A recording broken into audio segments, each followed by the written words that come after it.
I want everybody from this moment on to recognize me as the scholar of boxing.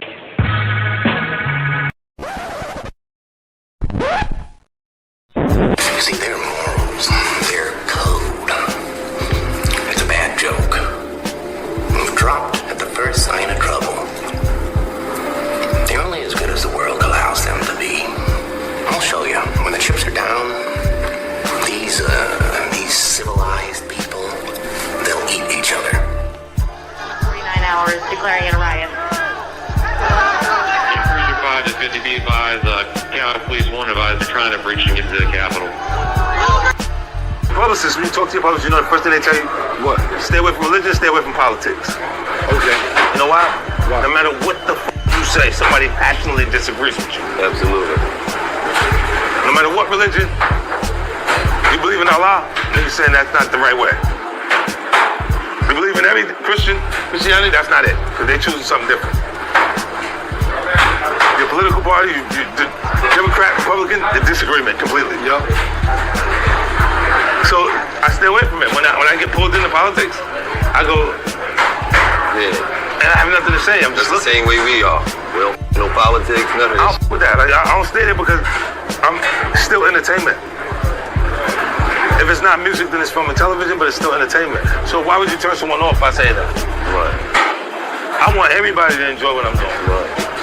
Not just a selective few amount of people. I focus on diversity because it's needed. Right. The boxing scholar is a lover, not a fighter, but he's also a fighter, so don't get any ideas. If he pats you on the back, you'll put it in your resume. His enemy. Have him listed as an emergency contact. The scholar has an inside joke with complete strangers. If he punched you in the face, you'd have to fight the urge not to thank him. Sharks have a week dedicated to him. He's the only man alive to is parallel park. A train is count to infinity twice. In Genesis, when God said, "Let there be light," the scholars said, "Say pretty please." He is the genius of all genius and master of all masters. And that's the trick to life. You have to be wise enough to know when you were living in your dream. And you have to be humble enough to accept when you're in someone else's.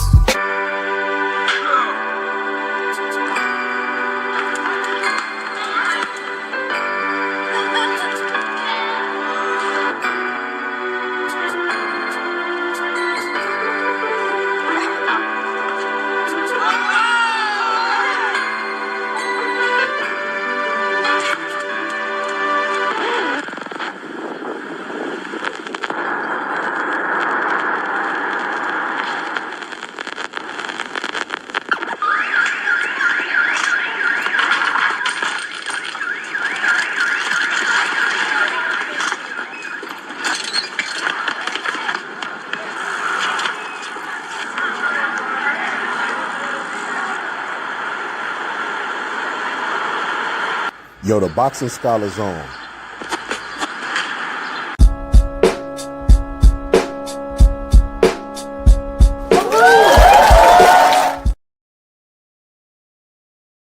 What's good, everybody? It's the genius. Genius of all genius, master of all masters. Oh man, we got a good one today. We got a good one today for you. Give me 1 sec. Oh, nope. That last episode, lock the door. Lock the door. Still my birthday, everybody. There's gonna be a short live. I'm gonna pull up, give you guys some breaking news while it's still my birthday. Scholar Day is what today's date is. I'm gonna give you the experts picking, because a lot of experts picked on this fight.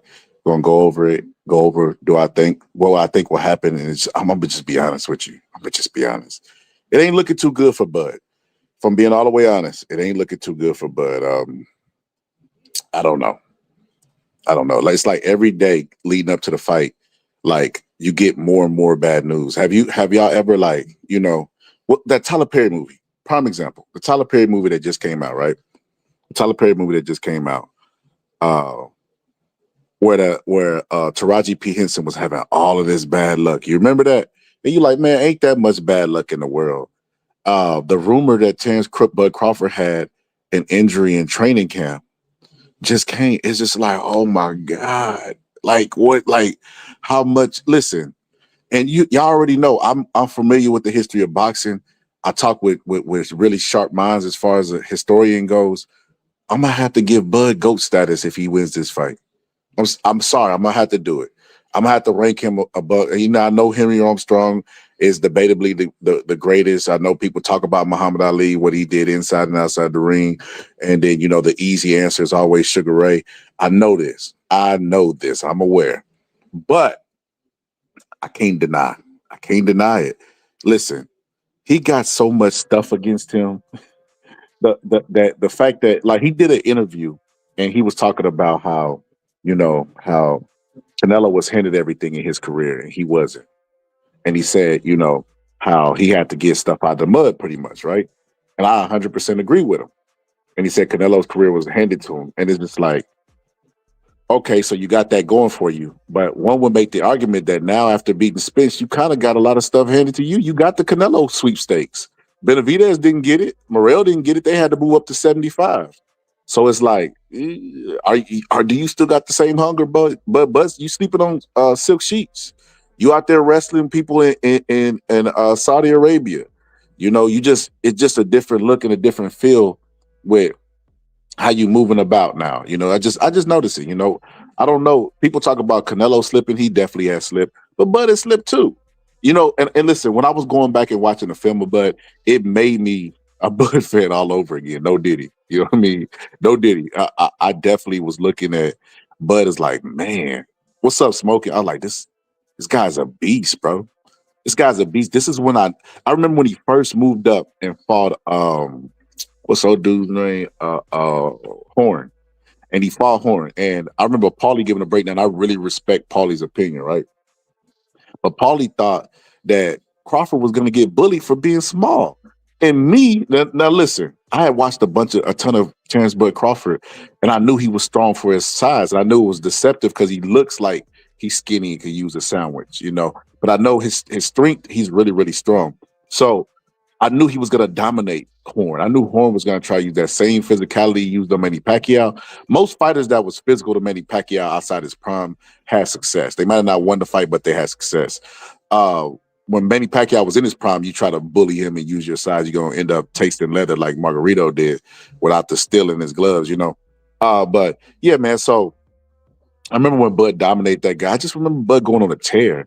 And I can remember even before Bud had moved up to 47, I remember I was calling for this. Is why it's a UK guy that follows me right now, right?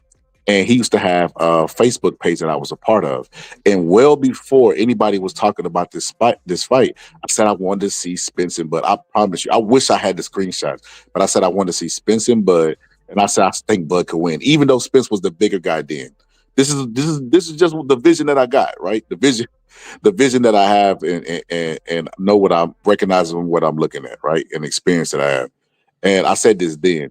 And that guy follows me to this day because I said that way back. So I look like Nostradamus because not only did they delay the fight when it was supposed to happen for 5 years, but I predicted the winner way back then. So he has a ton of respect for me. So I say all that to say this. A lot of times, I do satirical stuff, comedy, add a little my own twist to it or whatever the case may be. But I am a huge Bud fan. Make no mistake about it. Bud is a great fighter. I just think he's attempting something that hasn't been tried before in history. And the few times that it has been tried, like with 2 weight classes instead of 3, people have failed. And then I don't even know if we have examples of a fighter fighting a pound for pound fighter. And we talked about it on this show. Shout out to All Positive, the old man with the sharp brain. The old man with a ton of respect. He know this boxing game. But he brought up the fact that when when Rigondeaux went up and fought Lomachenko, and he talked about how they were both 2-time gold medalists. I had forgot all about that. some of the greatest amateurs ever. I think Mark Breland's the greatest, but they can make an argument for number 2, number 3. Both of them are great, you know. And when they fought each other, it wasn't even a fight. And Lomachenko's not a big guy. Matter of fact, Lomachenko probably could have not remained undefeated, but been a champion and reigned a long time at 130 had he not went up to 35. And then when he faced Rigondeaux, I remember people giving Rigondeaux the same grace and chance that they are now giving a chance Bud Crawford. They were like, you know, Rigondeaux's this. And then Rigondeaux was like, I sparred this so-and-so. You better go ask them. Ask Freddie Roach what I used to do to bigger fighters in his gym. Ask this, ask that. And the moment Lomachenko laid hands on him, he laid. That fight gave birth to the name Lomachenko and the legend of Lomachenko. And that would not have happened if Rigondeaux and Lomachenko were the same weight. So I just know that I just got a gut feeling, and then I'm looking at history, and I don't feel like there's nothing new under the sun. I base all of my opinions off of the history of boxing and the science of boxing, right?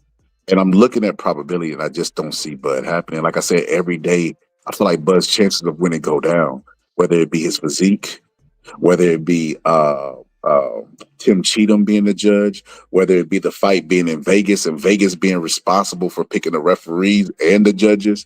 Vegas is going to go to Canelo. We know this.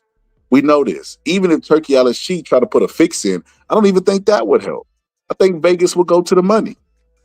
Vegas is in business. We talk about over under and all this betting stuff and the movie Casino and follow the money line. All that stuff is Vegas. Vegas, but if there was ever corruption in a dictionary, it probably would have a picture of all boxing promoters in Vegas. They are synonymous. And the mafia. All that stuff is synonymous. So it just is what it is. But yeah, man. And he put stop it. That is a crazy. You must maybe talk about the injury.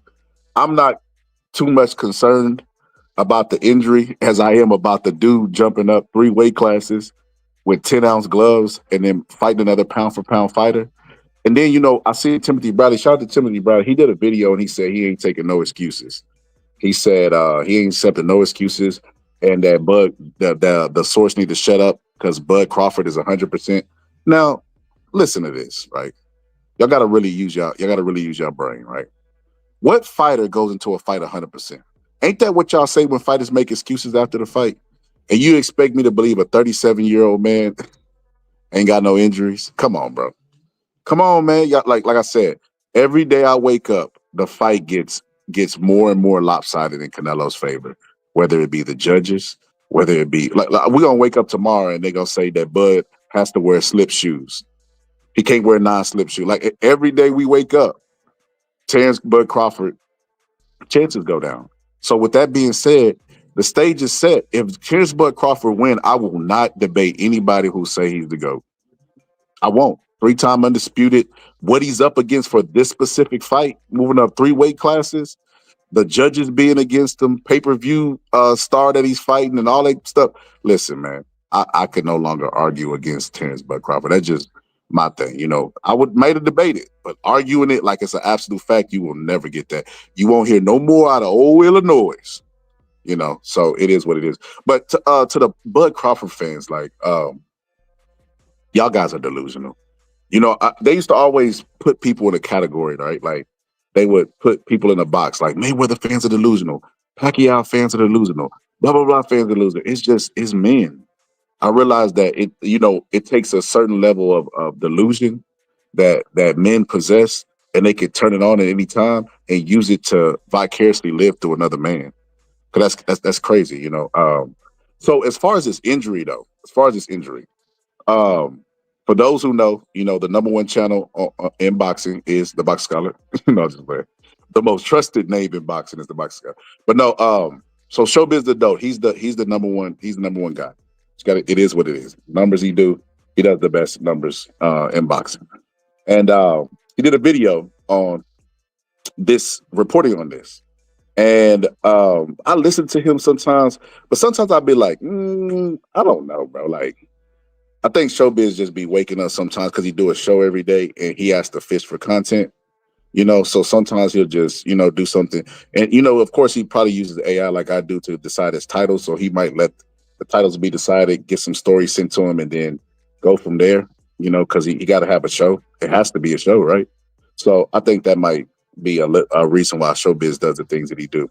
So when I was scanning the photos for Terrence Bud Crawford and the body pictures, because everybody was saying that they got that Bud Crawford is Bud Catfish, and hold on, let me find a photo. And they were saying the photos was fake that he released. So I did I used AI and I scanned the photo and I asked them, was this photo fake? Was the photo fake of Terrence Bud Crawford? And they basically said a couple things. They said that neither photo is fake.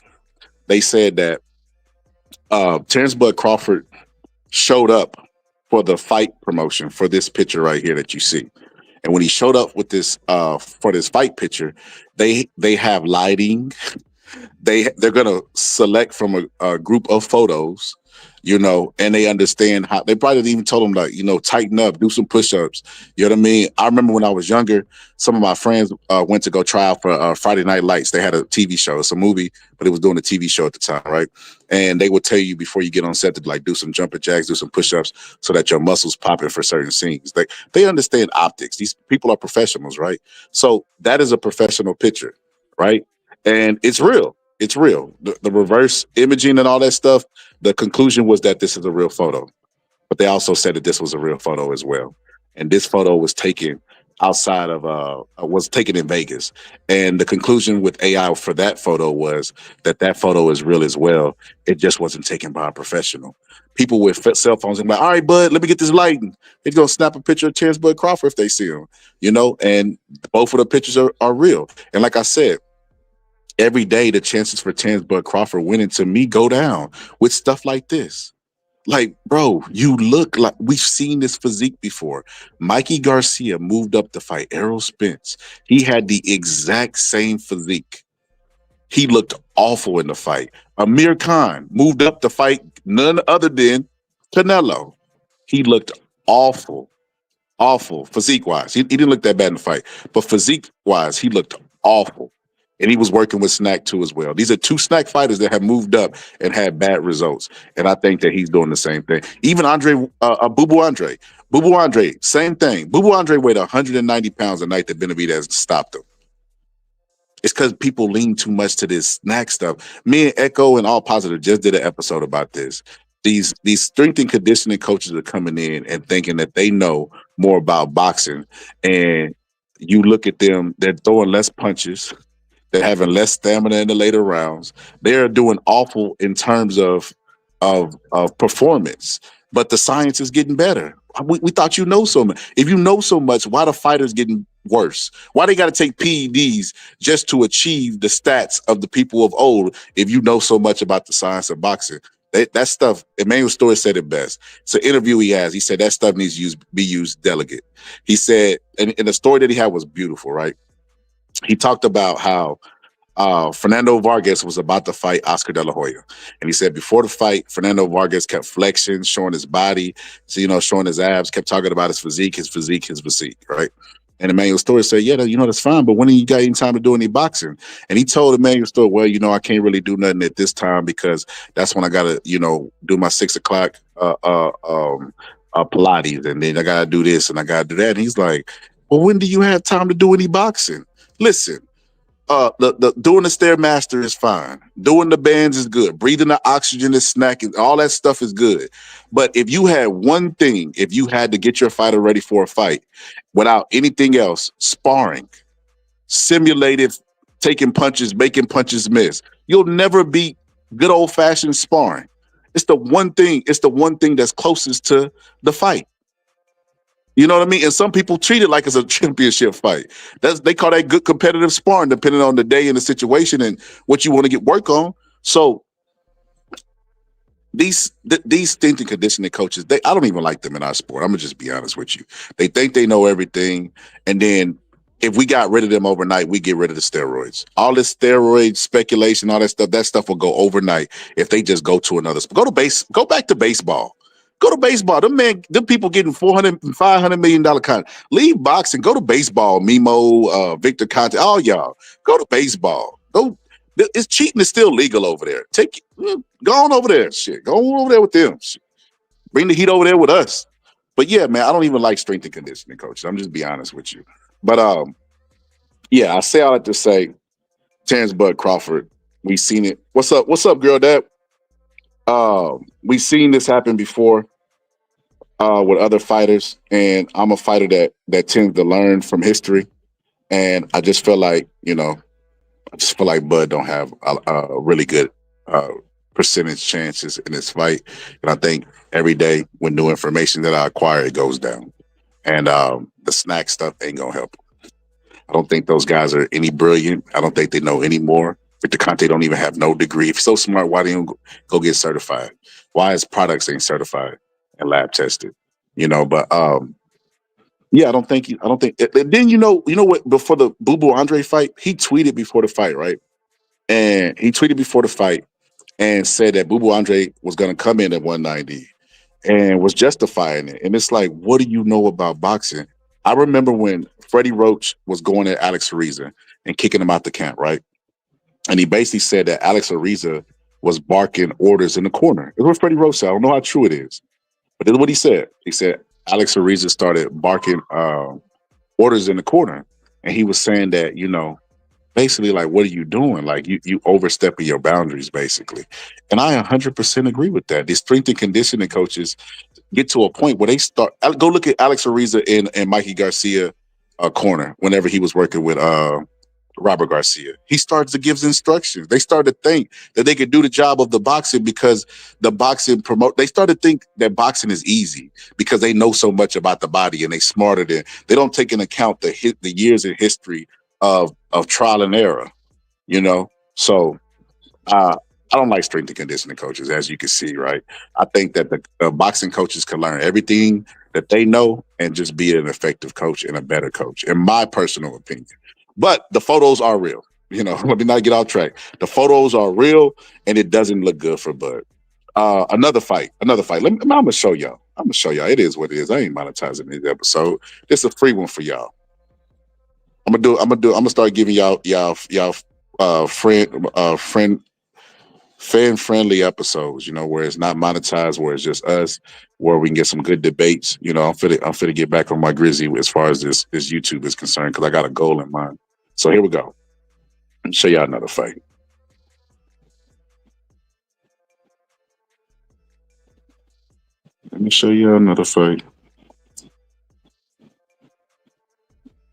This one you're gonna remember specifically. Check this out.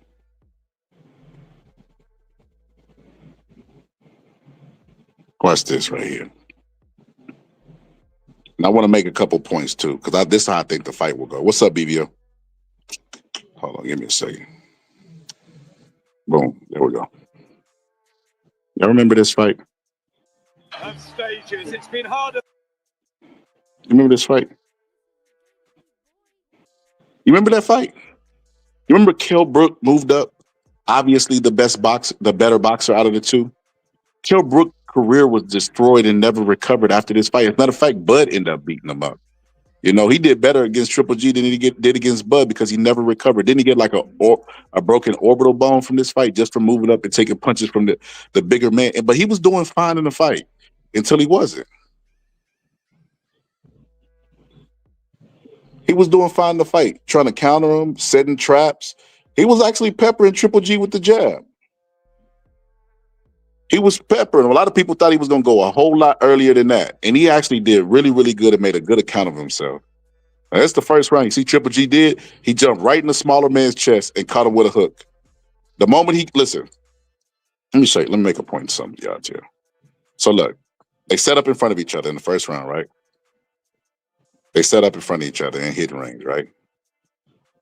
Kell Brook, obviously a counter puncher. You go back and watch the Sean Porter fight. He counter punched Sean Porter all night, made him look awful. Oh my God, he had him on.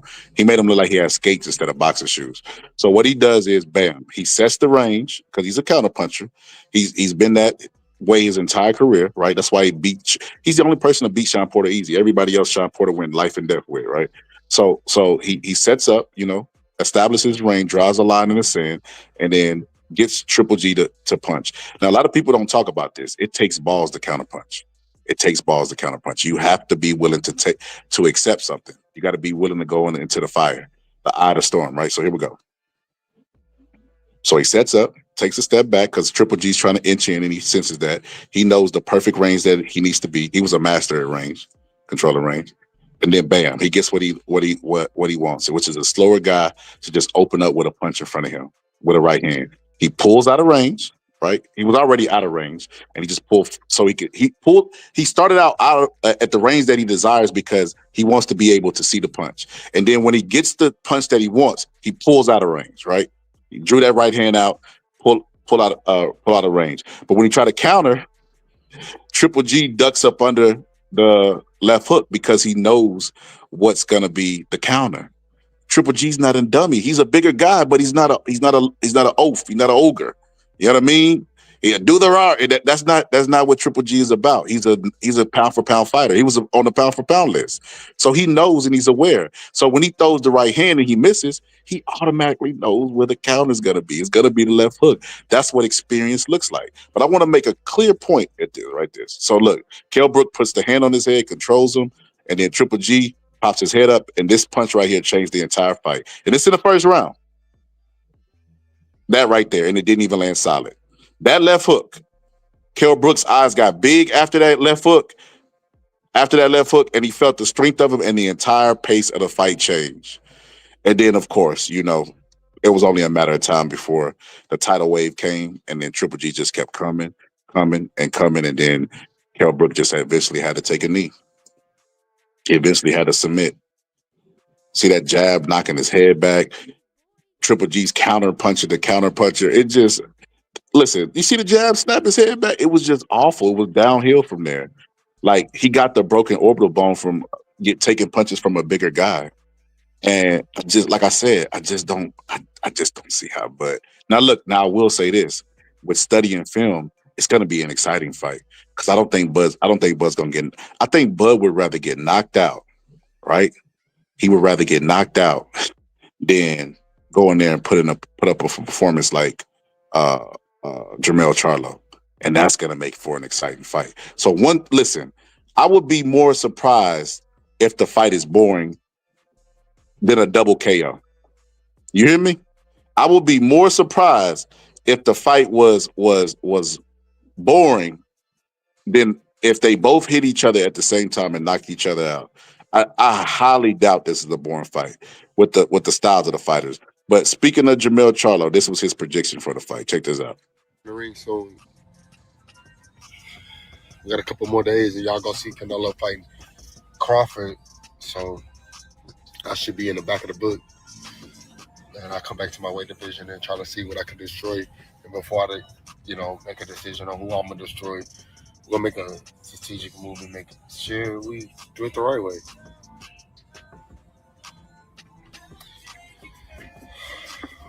Crawford is crazy, bro. I don't even want to see these niggas. I don't even want to see everybody in traffic.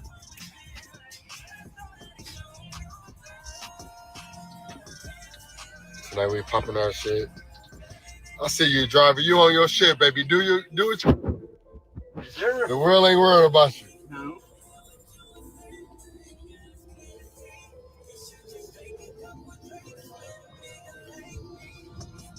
Everybody got to fight now. Who the fuck left? That's all I'm trying to say. If everybody got to fight, who left? Match us up. Match me up. Who left? But I don't want no nigga that just ain't made it nowhere. You know what I mean? Come on, y'all gotta give me somebody that's willing to be a sacrifice. I need to sacrifice my life a little bit. I ain't got no comment on who gonna win a fight, you dig? If Crawford do what he's supposed to do, he got an option. If he don't beat Canelo. Simple as that. You know?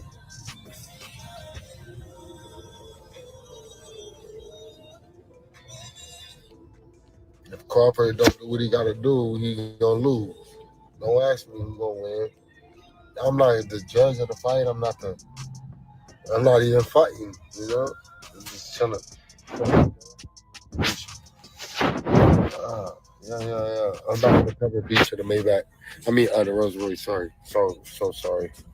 I'm sitting in the back of the Pebble Beach. Stop asking me if whatever you're thinking.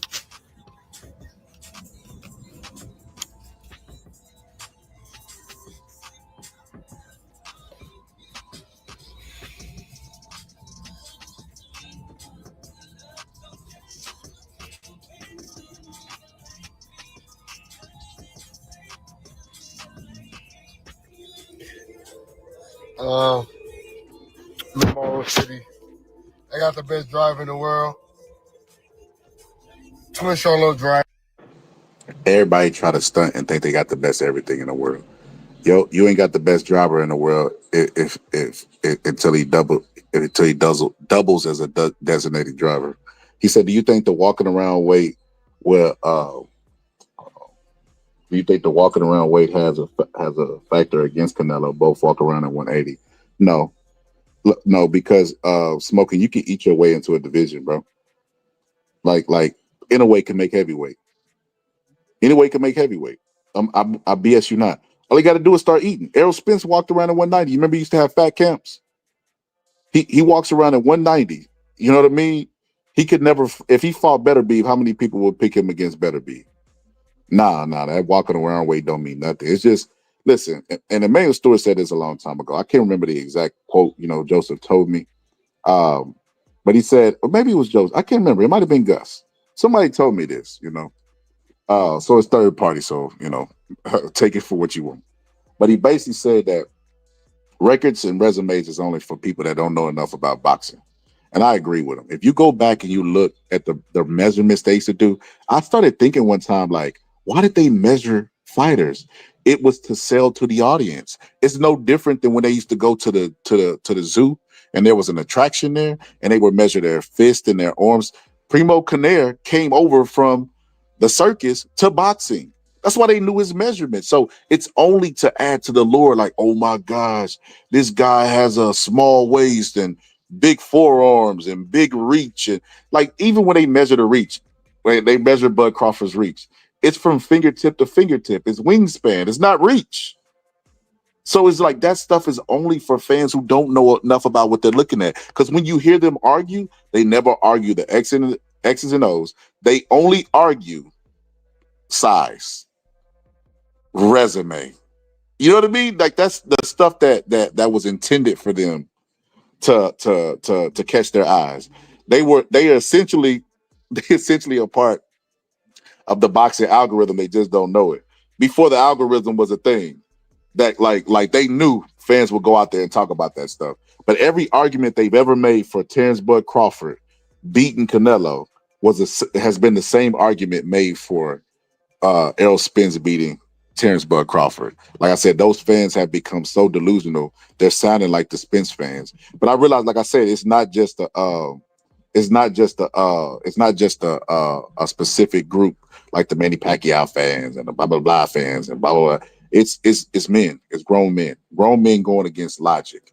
If you want to think Bud could win, you are free to think whatever you want to think, and you could possibly be right. But if you're going by probability, history, all the stuff that really means something, styles, because you always say styles make fight. That's why I realize y'all just say stuff just to say stuff. Styles make fights. Well, okay, what if I tell you that Terrence Bud Crawford is a notoriously slow starter and Canelo is historically a fast starter? What would you say about that? Is that a bad stylistic matchup? What if I told you that Terrence Bud Crawford being 37 years old, taking a year off, hurts him? Would that affect the style matchup or the arguments that you make? It's just crazy. Every day I wake up to an idiotic comment on YouTube. It never fails. Only.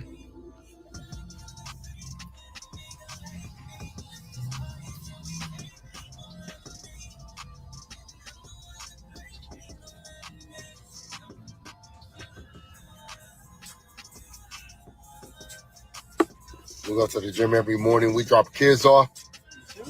We drop kids off in the morning for school. 6 a.m., baby. We drop kids off. You dig? She gonna say don't repeat it too many times for him, man.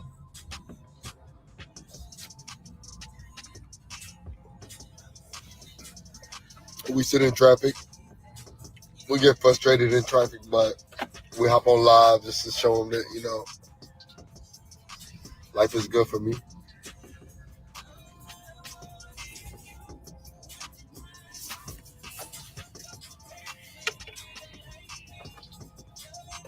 CB Bowl, this shit gonna be full tonight. This shit gonna be full tonight. CB Bowl tonight. The other glass getting clean.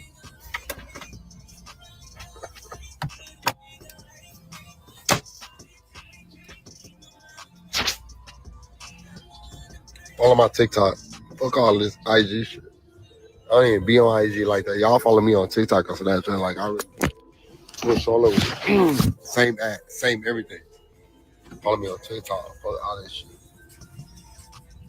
TikTok a little bit more private.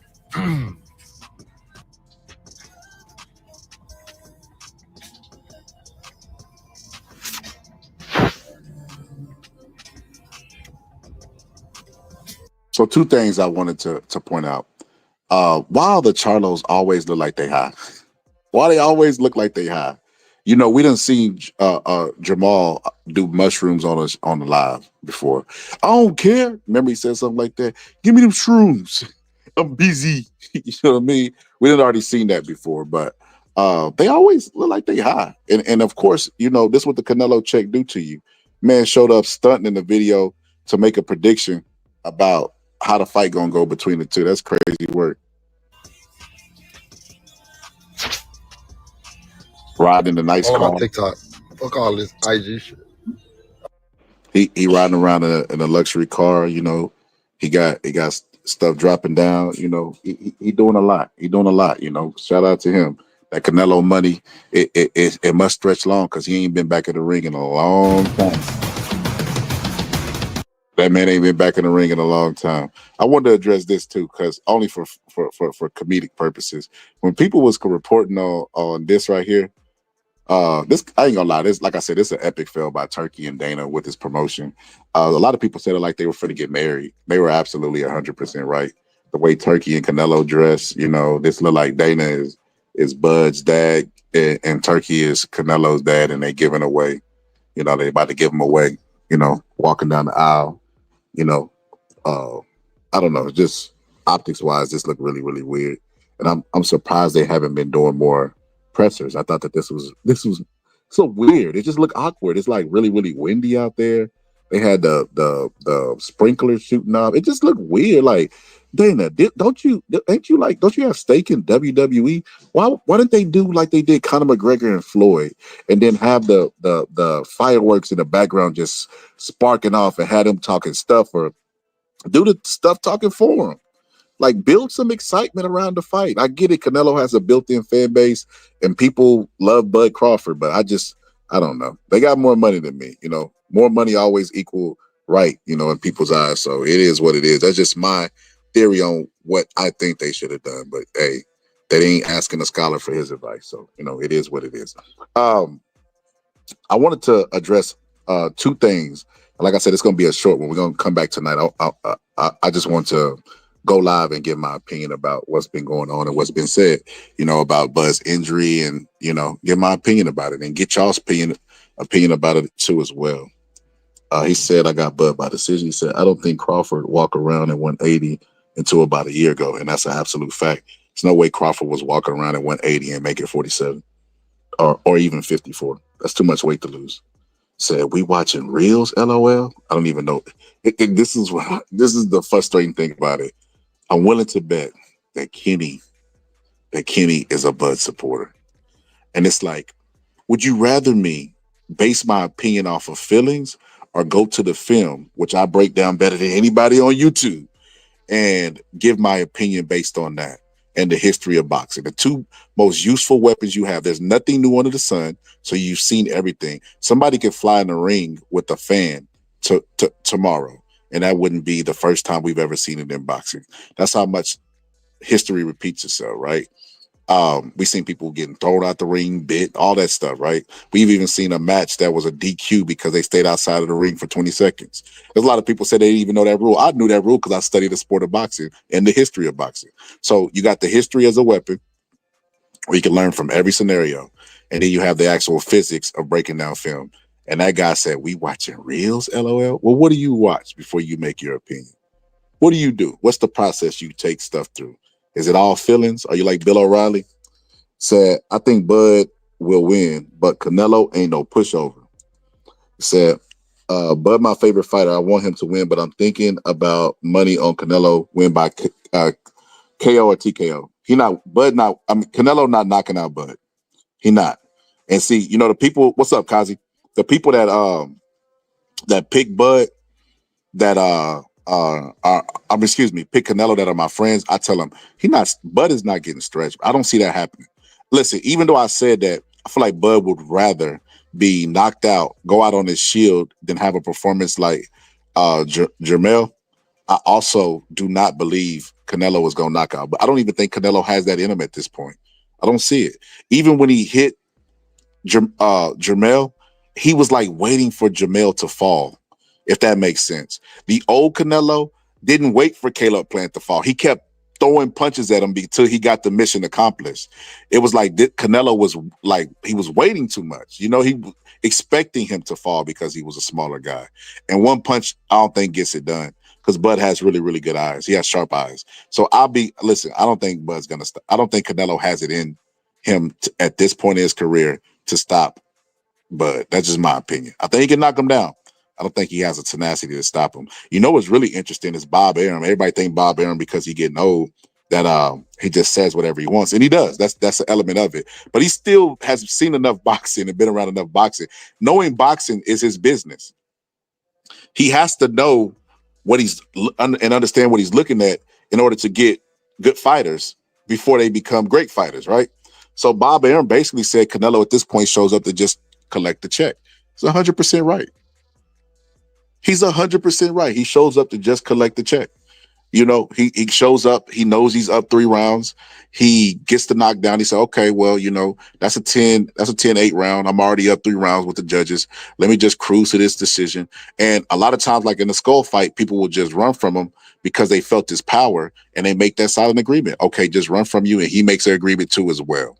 I'm going to just chase you, you know, maybe hit you with a shot here or there, but you just keep on running. You just keep on running. He said the picture was AI. No, it absolutely wasn't. What's your proof that it was AI? Somebody saying it? Because I put it through AI and asked it, was it AI? And they said absolutely not. It said the only black men have 8 damn kids. Only black men have 8 kids. Well, you know, that's between you and the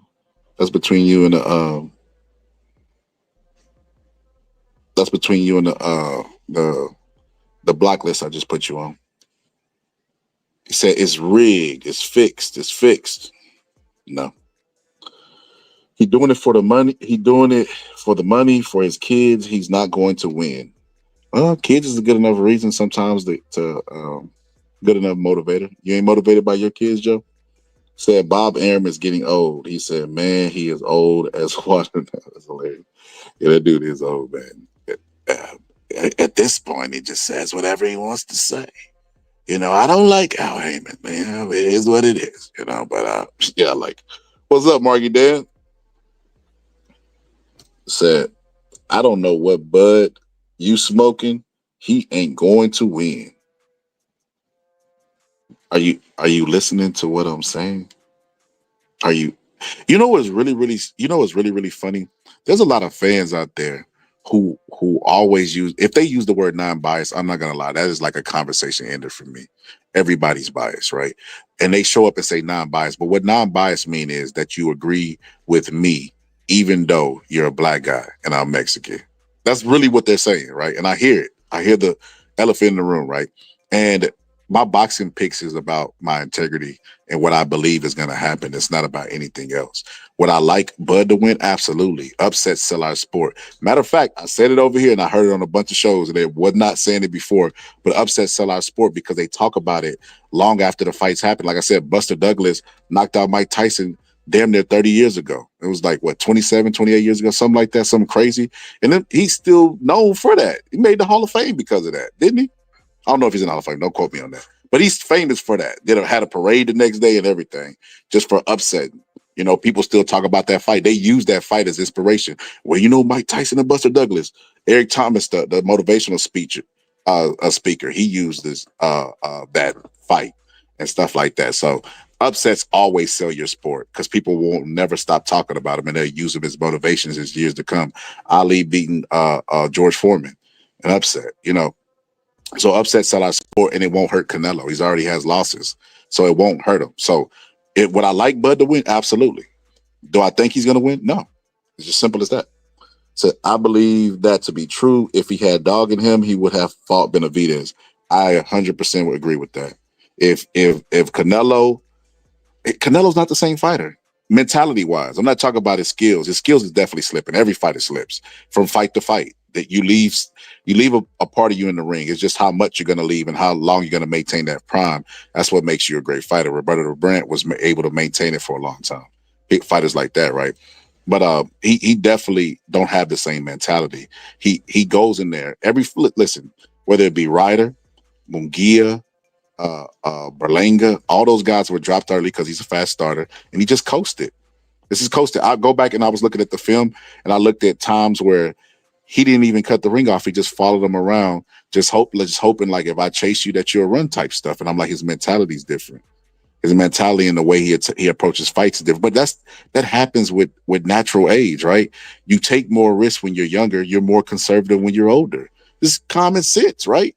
Common sense. You're gonna take less risks when you get older. They're gonna be calculated risks. When you young, you can give a little kid a helmet and tell him to run into a brick wall, and he'll do it. So the picture been debunked. Who debunked it? Who debunked that picture being old?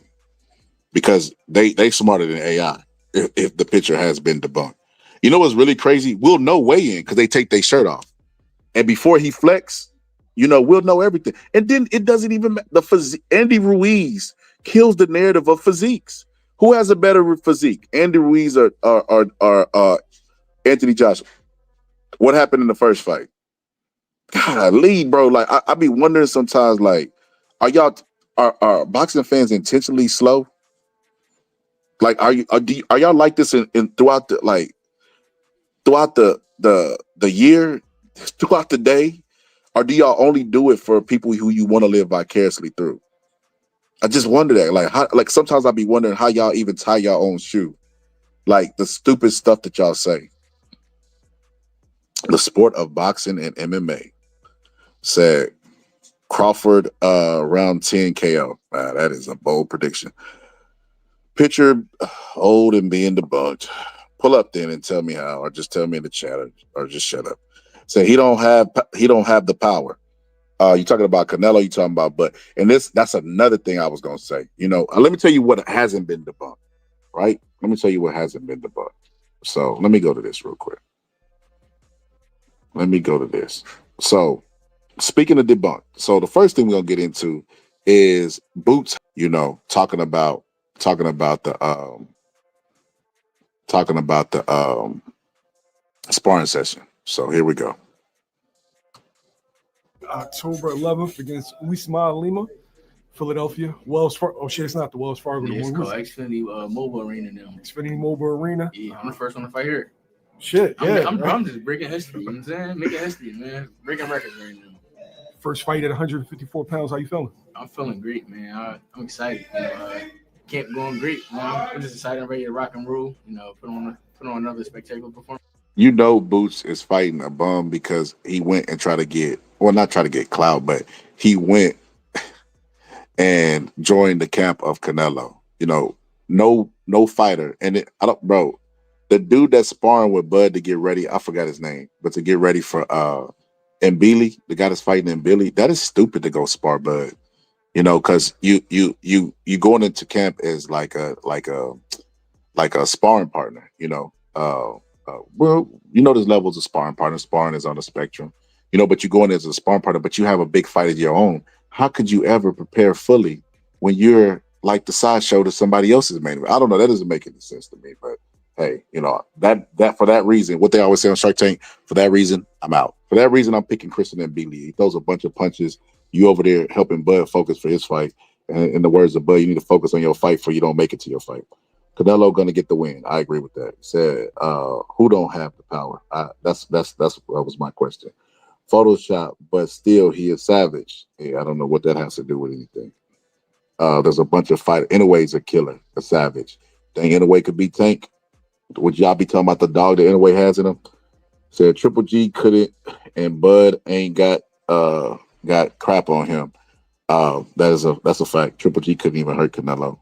Might have buzzed him a couple times, maybe, but he definitely couldn't rock him to where it was noticeable. Bud getting knocked out before the 8th, definitely not. It's going to be a decision for Canelo. An exciting fight between the two. Bud's going to have good moments in the fight, you know, where he's throwing combinations, but because he's going to have to sit down on his shots and he's punching with 10-ounce gloves, he's going to be vulnerable for counters as well. And he's going to get fatigued a lot more. So I look for both fighters to be fatigued, and I look for both of them to be trying to rest in there. It's going to be a lot of clinching, but it's going to be an exciting fight. They're both going to have moments in this fight. Trust me on that.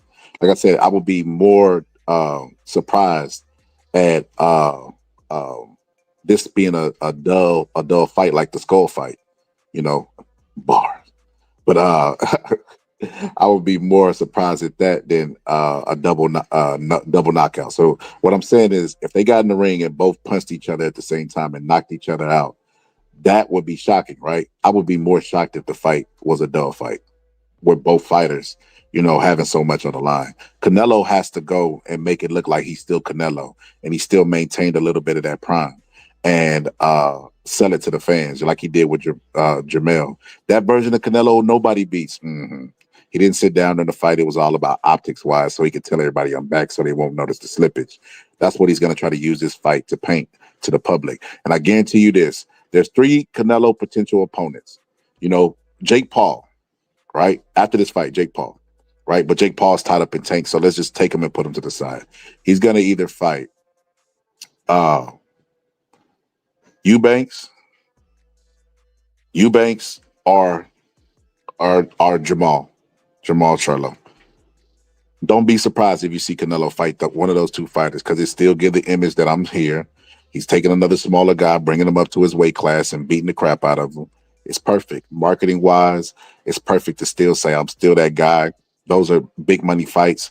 Those are going to be the fights next. You can still sell it as I'm still a great fighter and nobody could beat me. So look for those fights to be next. I actually lost my place in the chat. Okay, there we go. He said, Nello down. Nello doing what Mayweather did and picking his fights. Nello got tons of miles on him. I agree with that. Canelo almost has like 2 or 3 less knockouts than Bud has total fights. That's insane. That's a lot of mileage on a fighter. And those training camp after training camp, that stuff just takes a toll on you eventually. Said Canelo trying to cruise into retirement. He don't want Benavidez. That is hilarious. Yeah, that's what it is. He trying to cruise on past him. He never gonna fight Benavidez. Said it might be Canelo time to step down. Maybe. The picture on the left is from June. Bro, I watch Showbiz the adult too. I think it's the #1 boxing news. Well, not the most reliable news. We the most reliable, but it's the #1 channel. People tune into Showbiz. That name is synonymous. So much synonymous. Turkey Al-Rashid reached out to him, so we all watch. I just disagree with him. I don't like. He has different methods of how he goes about getting his news. You know, unless he asks Terrence Bud Crawford or has some type of insider information, even then, Terrence Bud Crawford would be more lenient to lie to him because he wants to make it look like it's an old picture. You know, he has invested interest on that. I believe AI. I believe when I put the picture in and got him to scan the internet, I believe more in AI than I do Showbiz. and it is what it is. And like I said, none of that stuff means anything. If Bud Crawford six-pack got a six-pack, that don't win fights. You can use the argument. You can use the Anthony Joshua versus Andy Ruiz argument both ways, right? So the first fight, Andy Ruiz knocked out Anthony Joshua with TKO, and his physique is obviously better than his, right? And then in reverse, just because you're fat don't mean you're not gonna win the fight, and just because you got abs don't mean you gonna win the fight. It's just common sense, Physiques don't win fights. I had somebody tell me that physiques are important. This is what I say, and they come to the boxing scholar saying this crazy stuff. Physiques are important, and I was like, then why bodybuilders ain't champions? Oh, it's because they train different, bro. Please get out of my comment section, bro. Don't show up here to teach, especially if your IQ is that low. Canelo going to make him crack. Maybe so. Crawford getting effed up. LOL. He ain't got Ash on Canelo. I'll put 10 bands on that. Man, you ain't putting no 10 bands on. Stop it. If you had 10 bands and you not putting $1,000 on prop bets, you're slow. You're slow. You're slow. Simple as that. Why would you put 10,000 on it to make 10,000? So you're risking 10,000 to make 10,000 when you could take $1,000. Go to DraftKings, spread it out, hedge your bets, and make 10,000 back. Slow. So that's what I'm saying. Wait in will tell all. Gotta put a hyphen between that, brother. Weigh in will tell all. Said weigh in don't mean ish. Canelo a beast. He's good. I don't know about a beast. Canelo was a beast before he fought Bivol. Said Bivol and Triple G couldn't stop Canelo. Come on now. I agree with that. And Bivol's a way harder puncher. I was on a panel with somebody. What's up, Cerise? And I was telling them, like, who punched harder, Bivol or I said Bivol or Crawford? And they said Crawford. I was through then. Like, I know it's no reaching this guy. But let's get some more of this video. Why should everybody come out October 11th? Everybody should come out October 11th because it's going to be explosive. My first fight at 154, you don't want to miss. And it's going to be a big knockout, of course, What kind of boots can we expect? You're going to expect, super smart, sharp, intelligent, breaking them down, having my fun. Like I said, getting a knockout at the end of the night, that's the fans ought to see. So, that's what I want to do. Put on a show, look good, be phenomenal, and also, get the knockout as well. But if it don't come, it don't come, But we're not looking for no knockout. We're just gonna have fun. Okay. We definitely gonna be victorious though, always. You've never jumped up and weight before, like this is your first time. But speaking of first times, this was your first time going away for training camp. Yeah. You went out last week with Canelo Alvarez. Yeah. What was that experience like? I mean, it wasn't my first time going away for camp because my pro debut, I did the Olympic Training Center for my pro debut for like 2 weeks. Okay. Yeah, so it's kind of like my second one, but it was a great experience. I love being out there. It was fun. I had a great time. All right. Being that this was your second time, right? What do you feel like you gained from it? Just having fun. Being in there with with a. What do you got? Canelo got 70 fights or something like 67 fights or something like that. Yeah. So it was just cool being there. You'd be able to share a ring with him, having fun, learning different things. And I was out there fishing. I was doing a bunch of different stuff. It was cool to get away, and I love that I, experienced that, getting away. Yo, that is absolutely comical that, I call him Crocs Ennis. And I talk about him ducking, and he was like, it was fun getting away. It was fun getting away. What'd you try to get away from, Boots? Huh? What'd you running from, man? Yeah, Boots is fighting in Philly. The only buzz around that fight is people from Philly, wanting to attend the fight, and he knows that, man. Nobody really care about this fight like that. Nobody cares about Boots going and go beat this guy or fight this bum. Say what you want about Terrence Bud Crawford. When he got to 54, he would have fought whoever was the mandatory. It just happened to be a guy with 10 fights. But even that guy, Masvidal, wasn't no bum. Boots is trying to fight a bum. Try to tell him, you want a tune-up? You want charity? Ask your promoter. I'm not doing that. So it is what it is. What's up, Angie? He said this MF for spewing BS. Oh, wait till I get to the shoulder injury. You really ain't gonna like me when I get to that. What's up, Cuzzo? Yo, thank you for having me up on there. No problem, man. Who you got? Who you got in the fight and why? Man, I think this might be the first time in boxing history that I don't pick a side. I think I'm just gonna watch it as a really good fight. Well, I don't fault you for that. It's gonna be a good fight. hmm My blackness, the spirit of MLK, spirit of who else we got? Rosa Parks. It's telling me you gotta ride, you gotta bet on black. You in Vegas, you hmm gotta bet. But it's like, I mean, I can't go against my logic. And then I have a channel where people listen to me. I watched this with Deontay Wilder, where all the channels were just saying the ancestors going to fight. Like, what is the ancestors for Tyson Fury going to be doing? What the Gypsy spirits going to be doing while our ancestors up there, just fighting for Deontay Wilder? But they made the fans believe that Deontay Wilder was going to smoke Tyson Fury, right? And then when he didn't do it, and he ended up getting smoked. They had every excuse in the world. Oh, it was the gloves. His water was poisoned. All that just to rather say, you know what, I was wrong, man. I shouldn't have chose with my heart. Yep, yep. I think this is probably gonna be. This is definitely gonna be Bud's most challenging fight. But here's what I said the other day. I was talking about it the other day. On paper, they both have what it takes to beat each other on paper. So I think that's what's gonna make it very, very good. You think so? How could you see Canelo winning, Cuzzo? If Canelo stays off of his knees, and if he can control the ring and stay off of his knees, I think he has a shot at winning. And of course, I don't see no knockout. Everybody's saying knockout this and knockout that. This is gonna definitely go to a split, right?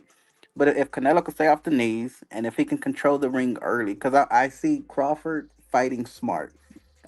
Crawford doesn't have to win the way I want him to win. He just has to win. Now, of course, we want to see blood and all that good stuff, right? But on paper, he could just stick and move and run around the whole fight and beat him. But I doubt his ego or his pride will let him do that. So of course, naturally, we're assuming he's gonna stand and fight and do all that good stuff because he's built up all this muscle for a reason, right? But on paper, he doesn't have to win the way we want him to win. But if now with Canelo, if Canelo could stay off of his knees, I could see him winning. If I'm in Crawford's corner, I'm gonna be like, man, tear his knees up early on. He's older. He can't handle it no more. Get Cause him they get him finna hit you with the moving. no diddy. They finna hit you with the Yeah. no diddy in the chat, cuz hmm saying stand off his knees. But not so this is what I say, Cuzzo. Check this out. hmm Like I say, every day I go over the scenarios. I feel like Doctor Strange. You remember when Doctor Strange was just looking at all them possibilities? I feel like hmm Bud got one possibility to win. Canelo got to age 1,000 years overnight because we never Right. even seen him. We only seen him hurt one time, and then he's fought bigger punchers since then. He was like 19, 20 years old when he got hurt. He's fought hmm Triple G since then, wasn't hurt, and even Bivol didn't really hurt him bad or like make him look buzzed or whatever the case may be. So Yes. for a smaller guy to move up and make him respect the power or daze him, that is a uphill battle. So he got that working against him. Then hmm Tim Cheatham's one of the judges, Cuzzo.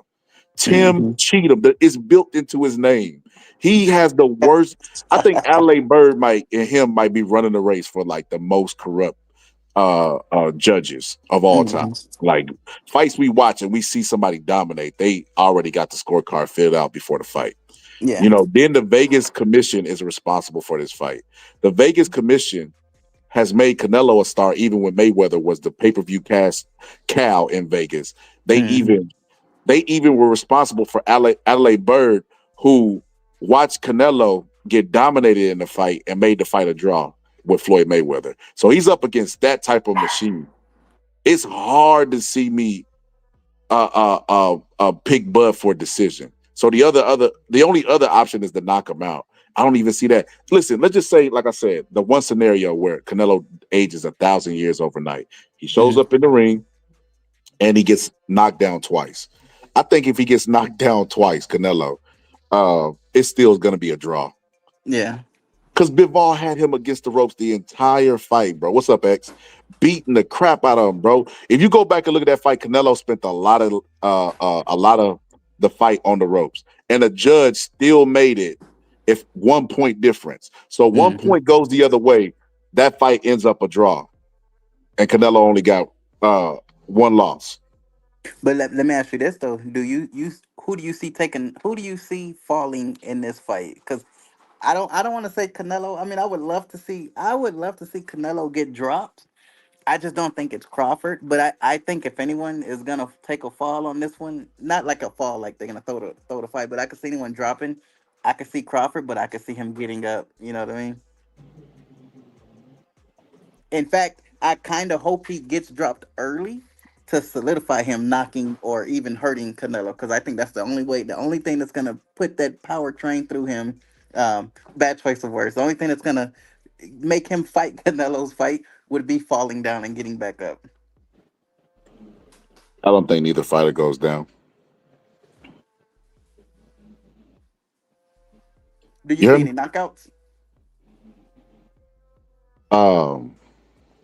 Nah, I don't Yeah, think so.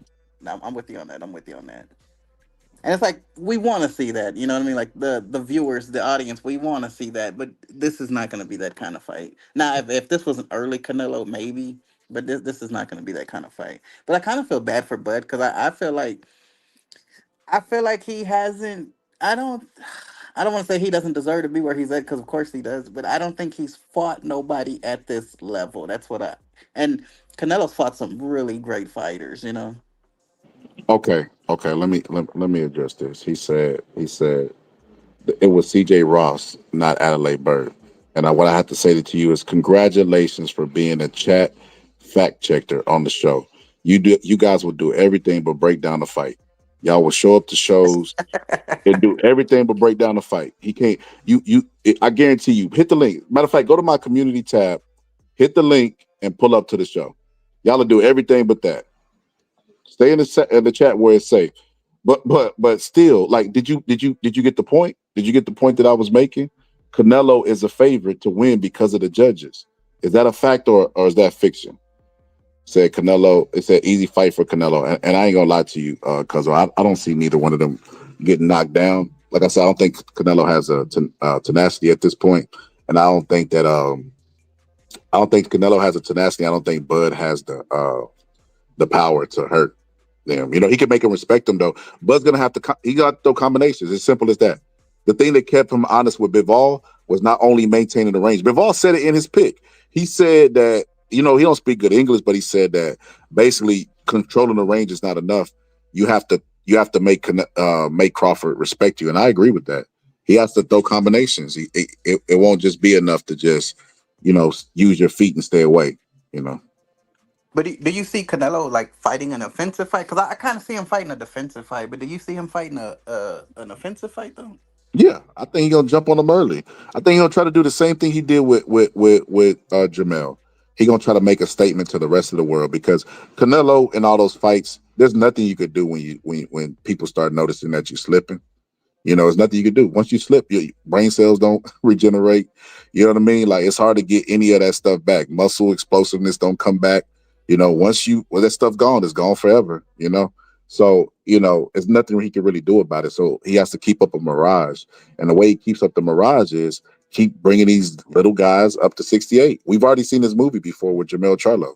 He literally brought him up from 54 to say, and Jamel had all the belts at 54, but only had one, and it was an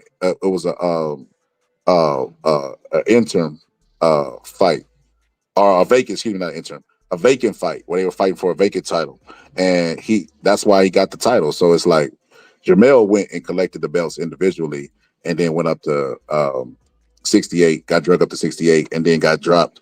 So we've already seen the movie before. So I don't know why that. I don't know why we're expecting a different outcome. And I get it. What they're gonna say? Like, watch. They're gonna hit the comment section and say, "Well, Bud ain't Mel." Okay. We know that. I agree with that. Bud is higher pound for pound, but that don't change anything. He's still a smaller guy. You know, I want to Listen, say For Charmelo, I want to give him the benefit and say that I don't think he took the fight game. I don't think he took it serious, and I think he significantly overestimated Canelo for that fight. But that's just being a fan of boxing. I'm just giving him that. But because I'd hate to say he wasn't on that level, because I mean I see him as a good fighter, just not that good. But I have to say he just underestimated his opponent.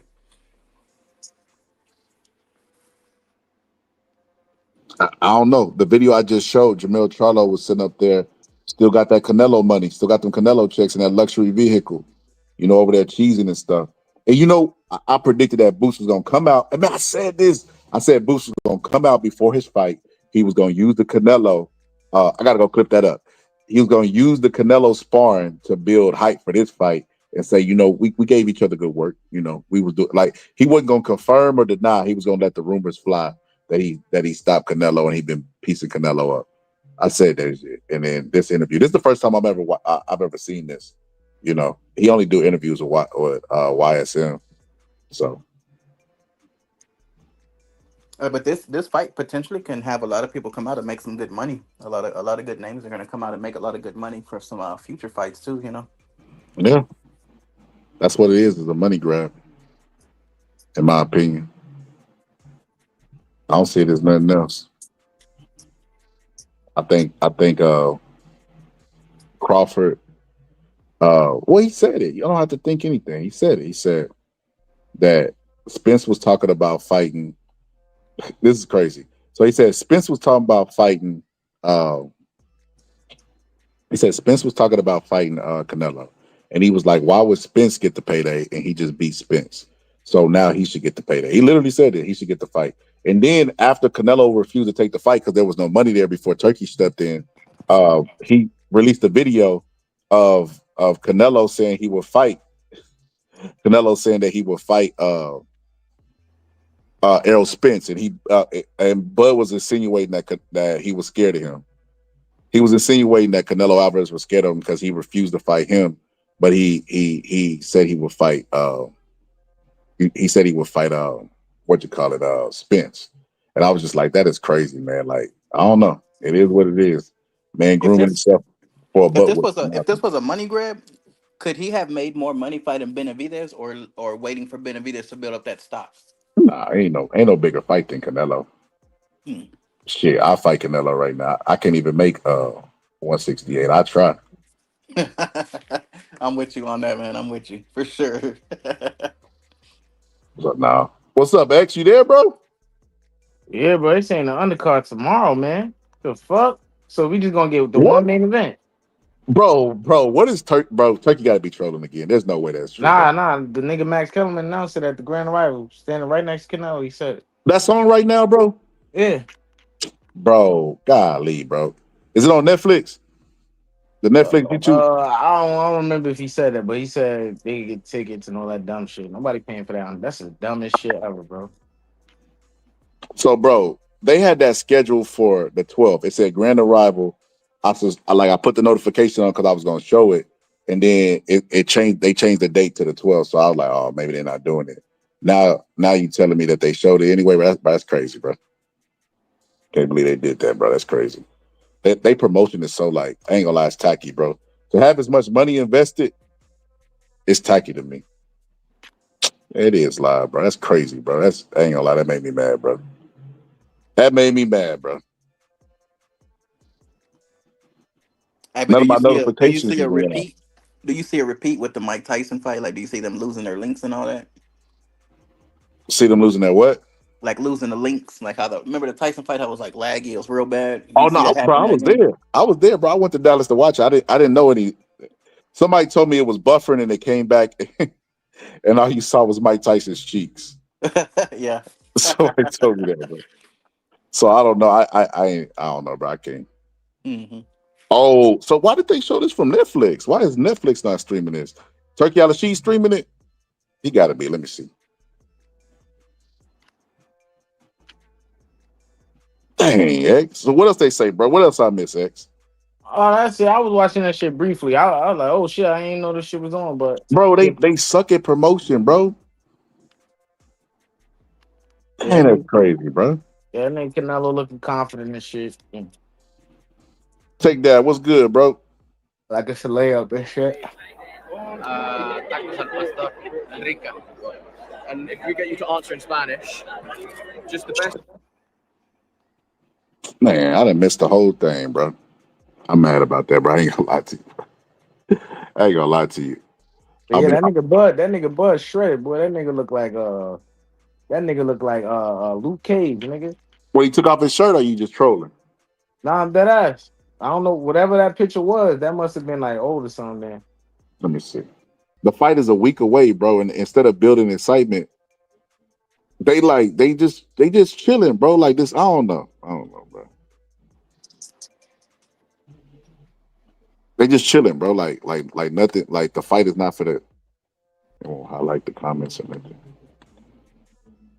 I'm sure. Okay, there we go. I can only start from here though. So if I miss your comments, my bad. It won't let me go all the way up. Yo, X, you changed your pick, bro? Nope. Even though he looks shredded? Nope. Here we go. Crawford stopped Porter by turning up into another gear when needed. Canelo has no second gear.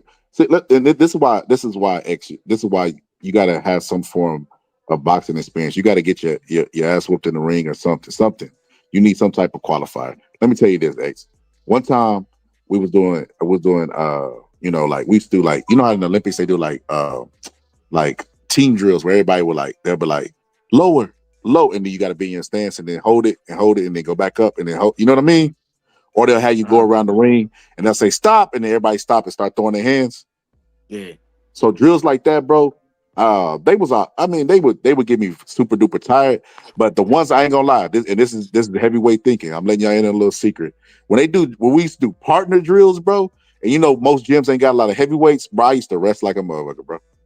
You know, like they would have like drills where we doing foot drills, and then like they come forward, double jab, and then I got to go back and double jab at them and catch the jab, stuff like that. I used to get the most rest because one of my steps was two of theirs. They had to work harder, bro, and then they could never rest because to get out of the range of my jab, they had to take 4 steps. So they hated pairing up with me because they had to work harder in the drills with me. You get what I'm saying? That's just an advantage of being a bigger guy.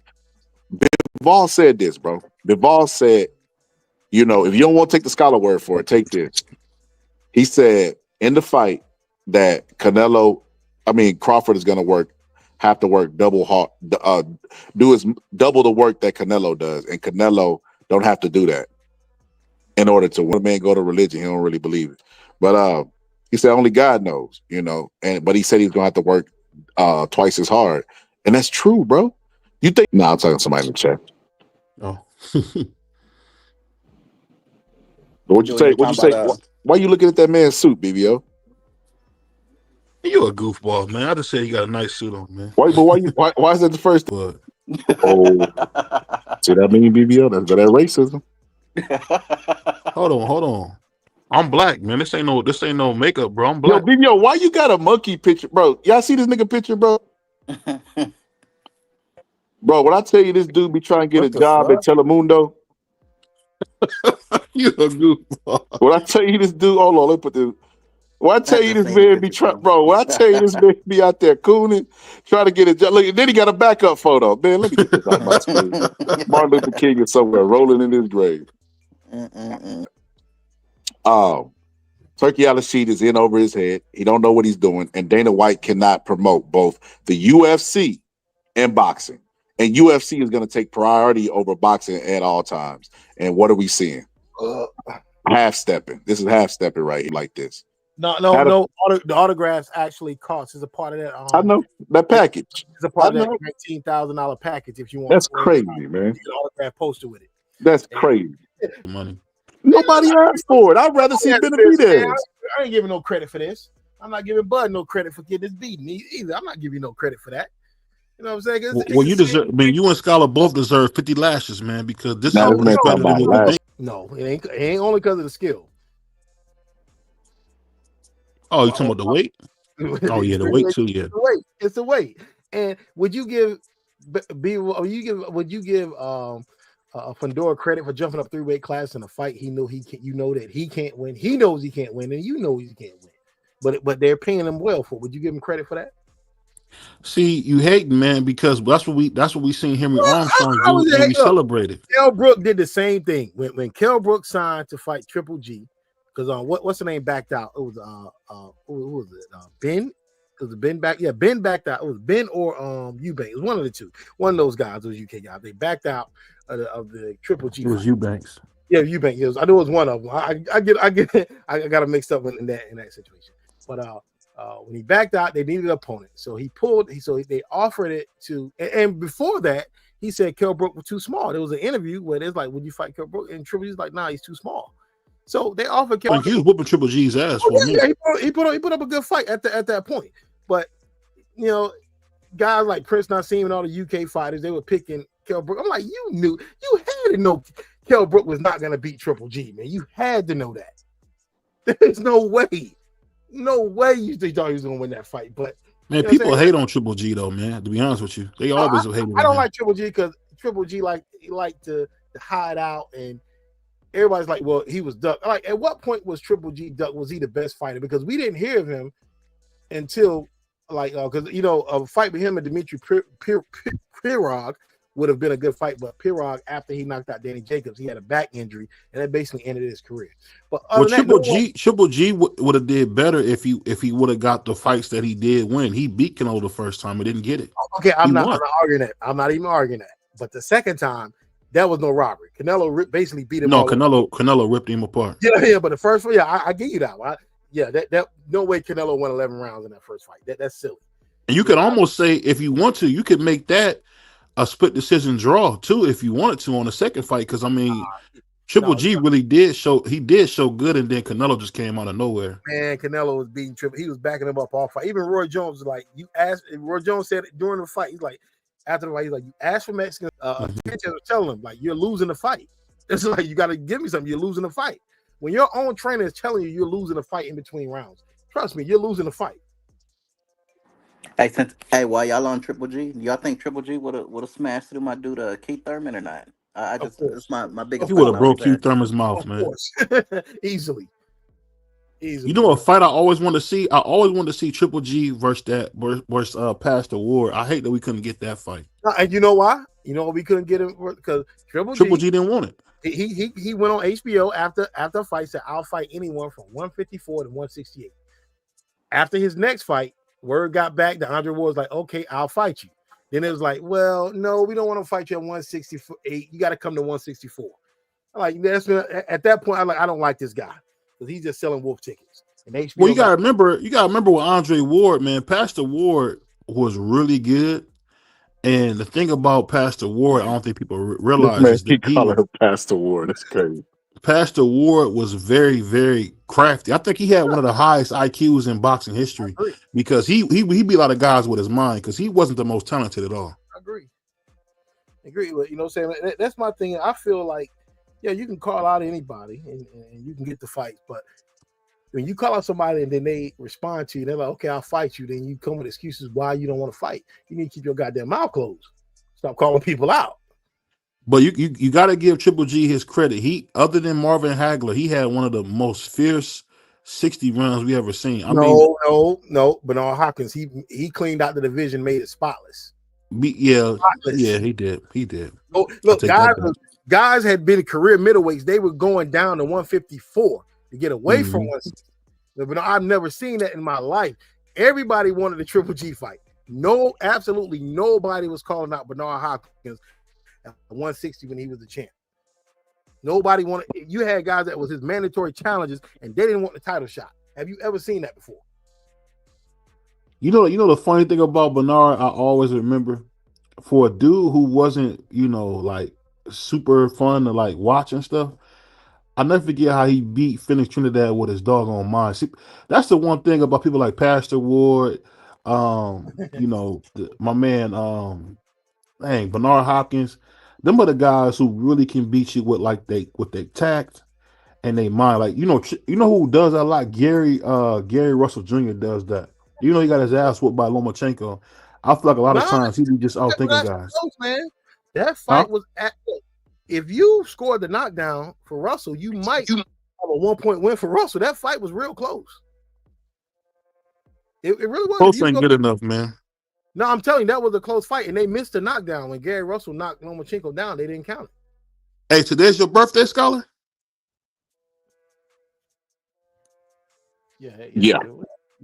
Oh man, happy birthday, man. Appreciate you, brother.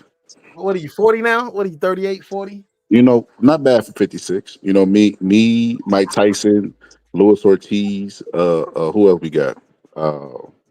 Mike Tyson, Luis Ortiz, Triple G. You know, we all classmates. You know how to go. And look at my man Scholar joined the 35 club. Congrats, man. You know, we unks now. We unks, BBO. But this Saturday, my main thing is I just don't want to see Bud get hurt. And that's just I hope Canelo make him hit his head like that Chinaman did when he fought Brian Norman. I hope he hit his head. I don't want to see that, man. Like and I like Bud, but I was like, even fighters that I don't like I didn't like Triple G, but I never wanted to see him end up like Pritchard Clone. Because, you know, as a fight fan, first and foremost, I'm concerned with fighters' safety. How much I hate a fight, I don't want to see anybody get. We witnessed death in the ring on more than a few fights. We've seen it live. So I don't want to see nobody get hurt, and I don't want to see. Do you think Bud's ego will get the best of him in this fight and put him in a position to get hurt? hurt? It always does, man. Because Bud he ain't gonna run. He ain't no runner, man. Mm-hmm. So yo, Errol Spence, we witnessed Errol Spence. That was worse than the death in the ring. You know, Errol Spence tweeted afterwards, "The old me dead and gone." Like, yeah, Bud help you. No, I'm just playing. Let me stop. But no, yeah, I agree. All positive. You know what happens? All positive. We witness a death in the ring, and everybody like, "Oh my gosh, boxing is so serious. You can't play boxing." And then, like an hour after, they're like, "Okay, man, I want to do to go out on the shield. I want to see blood." And you just like, bro, what? Like you just went out there and gave a whole dissertation about the integrity of the sport and how it's dangerous. You can't play it. And then when you have a death, you're like, "Yeah, I want a little bit more of that. Can I get a little bit more of that?" But I wanted to show y'all this. So check this out. Check this out, BBO. You know, shout out to the number one boxing channel in the world, Showbiz the Adult. You know, the most trusted name in boxing news is the Boxing Scholar, because we got dope minds over here. But how y'all feel about the shoulder injury that they claim that Terrence Bud Crawford had? How y'all feel about that? Brought that up. That's why I can't. But go ahead. You brought that up. Go ahead. How y'all feel about that? Y'all can say how y'all feel before I show this video. It's a build. I think it's a built-in excuse. I like that. It's getting closer to the fight, and them lights is getting brighter, and they got to put an excuse in place. Like, yo, if he lost, he only lost because he had a bad shoulder. But hold on now, positive. It didn't come from Bud Camp. I know it didn't come from Bud. That's what made me believe it. Nah, man. Nah. Positive. You ready? Shoulder. He's losing this fight. I'll pause it. Say scholar if you want your mind blown. Scholar. All right, here we go. He double dog dared me. He double dog dared me. Here we go. Hold on, let me show you this. So this is an interview from a long time ago, right? Let me share my screen. Give me a second. Here we go. So I do believe it. All positive. Number one, I can remember, and they all listen. First off, Timothy Bradley did a response video, and he was like, "Man, Bud ain't got no injury." He sounded like, that sound familiar? Man, Bud, man. That sound familiar? It sounded like a little bit of fandom was going, but he said that Terrence Bud Crawford ain't got no injury and he ain't trying to hear it if he does, but he's 100% healthy. I'm like, if he say 100% healthy, what fighter goes into a fight 100% healthy? Nobody. And a 37-year-old, man, that dude I wouldn't be surprised if Bud had gout. You know, he at that age. Technically, he's 38, is right around the corner, is right there. Exactly. 38. You know, this is the year of his 38th birthday. But check this out, all positive. Marcos Villegas for Fight Up TV, being joined with His Excellency Turki Al-Sheikh. Turki, I want to know, when is Crawford coming back? What are the plans for him? I think he's injured now. We are planning to have something with him. I will discuss with him maybe in January. I see him last week in Hamburg. He said he's have a little injured, and he's starting to rehab now and training again. And we hope to. He's one of our plan to see him fight in 25. The goal obviously is a Canelo fight for him, right? We hope he wants this fight. And why not? You and Canelo, I know you guys are working towards trying to do a fight. What's the status of that? So that was before the Canelo fight Oh, I didn't know that. was made, and Turkey revealed. You remember I told you Turkey kind of got a big mouth sometimes because who gonna check him? Where he from? Nobody checked Turkey, you know. So by him saying, you know, that there was a shoulder injury, it kind of made me lean to he might be right. Well, if he had a shoulder injury, why was he doing all this wrestling? I don't know. I mean, you could have injuries and still work out and work through it. Yeah, man, but you can really hurt yourself even more by like I had a had a dislocated shoulder back. I was probably about 35, 36. And I I injured it again doing push-ups. Just doing push-ups. I was trying to max out my push-ups over the course of a few minutes, and I re-injured my shoulder. And it was hurt again for a whole month. But yeah, man, you can re-injure if you have a shoulder, and you can re-injure it by doing activities that you have to use, like do a lot of heavy lifting. It could have been something he was past because he's been out of the ring for a year, right? And he might have been recovering, you know, because this fight has been in talks for you know, he might have had the surgery. He was doing his rehab, and then it healed, but then he re-aggravated sparring and hitting on bigger guys. But that's another thing that I thought was like crazy in this fight. Him sparring and hitting on bigger guys. How is that going to be good for him? And then you want to talk about bad news? The bad news Bears all positive. You remember that team, that little bad team? The bad news Bears. You want to talk about the bad news Bears as if the shoulder injury, the Tim Cheatham, the photos and all that stuff wasn't devastating or whatever. Look at this all positive.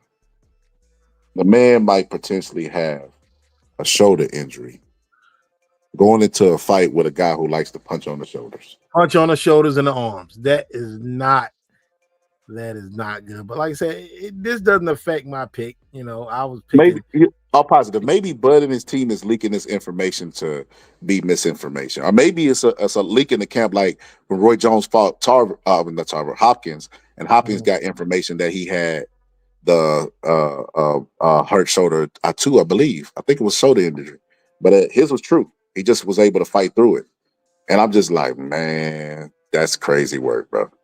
That is crazy work. A guy who likes to beat on somebody's arms, man. And that's just crazy. That's every day you get more bad news. But like I said, if Bud win this fight, I'm positive I might have to call him a GOAT. I might have to put him over Henry Armstrong, Ali, and everybody. Yeah, it's possible. Yeah.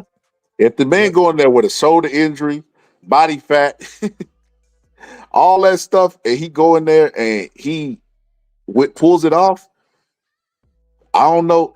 And then a decision against Canelo, it's so many factors where the stage is set for Bud to be viewed as potential the greatest fighter of all time. At least in the talks of it, you know.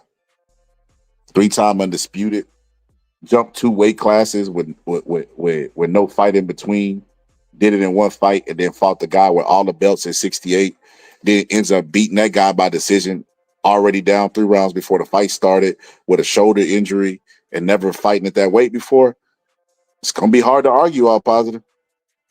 Yeah, I agree. I got a quick question. When Jermaine Taylor, y'all remember Jermaine Taylor from back in the day? Of course, yeah. You got when he jumped up with Pavlik, did he have any fights before he jumped up, or did he fight before? No, he didn't jump up. Pavlik fought him, and it was at I think it was fought him at 160, wasn't it? Okay, I was wondering about the 168 when he. Okay. Never mind. I was just wondering about that. Remember, Pavlik jumped up to fight Hopkins, but everybody was like, everybody was picking Pavlik because how big Pavlik was, and it's like, well, he's jumping up weight class. Well, Bernard was a career 160 pounder. He turned pro 175, but he was a career 160 pounder. So Pavlik jumped up to fight Hopkins, and Hopkins just basically almost shut him out. How many fights can we watch? How many fights can we go back and watch that's gonna mimic what we're gonna see when Canelo and Bud fight? A lot. You got one fight we just talked about the other night. Rigondeaux and Lomachenko. That's one. And you got 2 highly skilled guys, but one guy coming up and the smaller guy. And I picked Rigondeaux to beat Lomachenko. So I had crow. I was eating crow, had egg on my face. Because he was just a bigger guy, Lomachenko. I mean, weight does matter. And that was that was only like 6 pounds. You know what I'm saying? That's only 6 pounds. He jumped up. Mm-hmm. Well, weight matters, man. Then you got a fight that a lot of people probably listening here haven't heard of, but there was a Leonard Doreen. He fought the Turogati. Now before that, Leonard Doreen was undefeated. He was undefeated at that point. And he fought a Turogati, and I picked Gotti by knockout. But on the boxing forums, everybody was like, nah, man, Leonard Doreen, he's undefeated. He just had a tough fight, and Gotti's a punching bag. Man, Gotti got him out of there in 2 rounds. And he basically retired him. He didn't fight anymore after that. He was coming up one weight class, 130, 35. So I'm like, dude, it's a I see Mosley and De La Hoya, like Black Goka said, but the difference between Mosley and De La Hoya is that both Mosley and De La Hoya turned pro at the same weight. They fought in the amateurs. They had always fought in amateurs, and De La Hoya and Mosley was at 135 at the same time in their careers when they both turned pro. It's just that De La Hoya was moving up faster. You know, De La Hoya, actually De La Hoya turned pro at 130, and he moved to 135, and he moved to 140. He 140 when he fought Chavez, and he fought Miguel Angel Gonzalez. Then he moved to welterweight. His first fight was Sweet Pea, and then he stayed at welterweight. He fought Sweet Pea, Corte, Trinidad, and all those guys. He stayed there. Mosley was already a huge 135 pounder. You know what I'm saying? And like I said, once again, these guys had fought amateurs, and they was in the same weight class at the same time. But De La Hoya was the golden boy, and Mosley was just doing little fights on ESPN. No one knew him. His first big fight was against Philip Holiday on in the summer of '97 on HBO. That was his first nationally televised fight in HBO. He won the title, but up to that point, like basically these were the guys were in the same weight classes. So yeah, that is a good one, but technically they were in the same weight class at the same time. At no point was Bud and Canelo ever at any weight class at the same time. At no point. Yeah, he's got an uphill battle. But I feel like with him being the underdog, he's gonna. I feel like Bud's gonna shut me up, man. That's like man, I hate to test his ego because I would like to see it. I want to be wrong. I want to see Bud win. I want him to be and say, you know what, I'm wrong. Bud is great. I want to be wrong. I hate to come off as a hater, but as a fan of this, it's like we know what happens when this happens. We've seen it before, you know. I want to be wrong, man, but I don't want to see Bud get hurt anymore. But look, like it's just like Amir Khan did. But I was gonna say this up positive. Did you know that tomorrow the fights are the undercard is tomorrow? The 10th? Yes.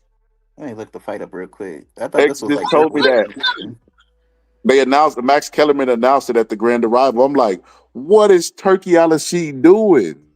So people got to buy tickets for the fights tomorrow and Saturday, or it's the same ticket?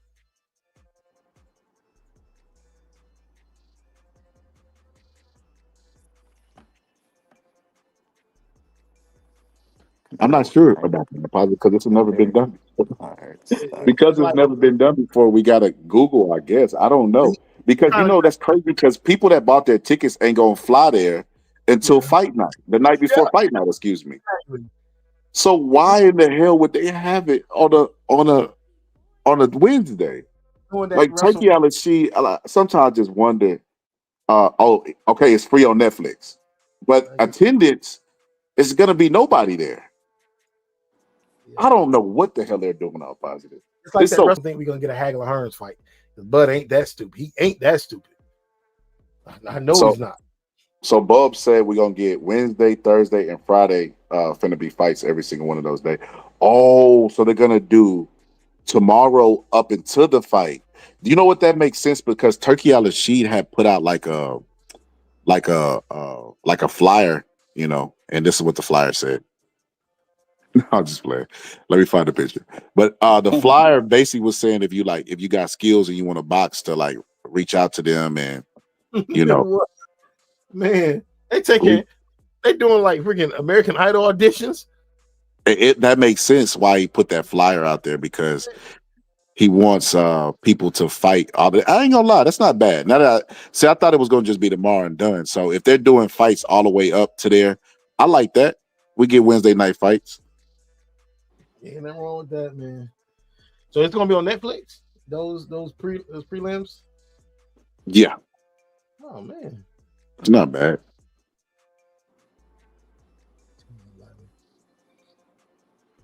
You're all positive, but let me get your reaction to Boots, because Boots responded to the sparring, and I know you was waiting for that.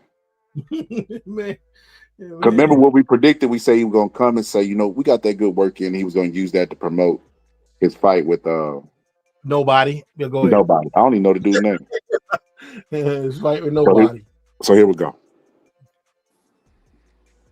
Camp going great. We're just excited and ready to rock and roll. Put on another spectacular performance. Why should everybody come out October 11th? Everybody should come out October 11th because it's gonna be explosive. My first fight at 154, you don't want to miss. And it's gonna be a big knockout, of course. What kind of Boots can we expect? You're gonna expect super smart, sharp, intelligent, breaking them down, having my fun. Like I said, getting a knockout at the end of the night. That's what the fans ought to see. So, that's what I want to do. Put on a show, look good, be phenomenal, and also, get the knockout as well. But if it don't come, it don't come. But we're not looking for no knockouts. We're just gonna have fun. Okay. We definitely gonna be victorious though, always. You've never jumped up and weight before, like this is your first time. But speaking of first times, this was your first time going away for training camp. Yeah. You went out last week with Canelo Alvarez. Yeah. What was that experience like?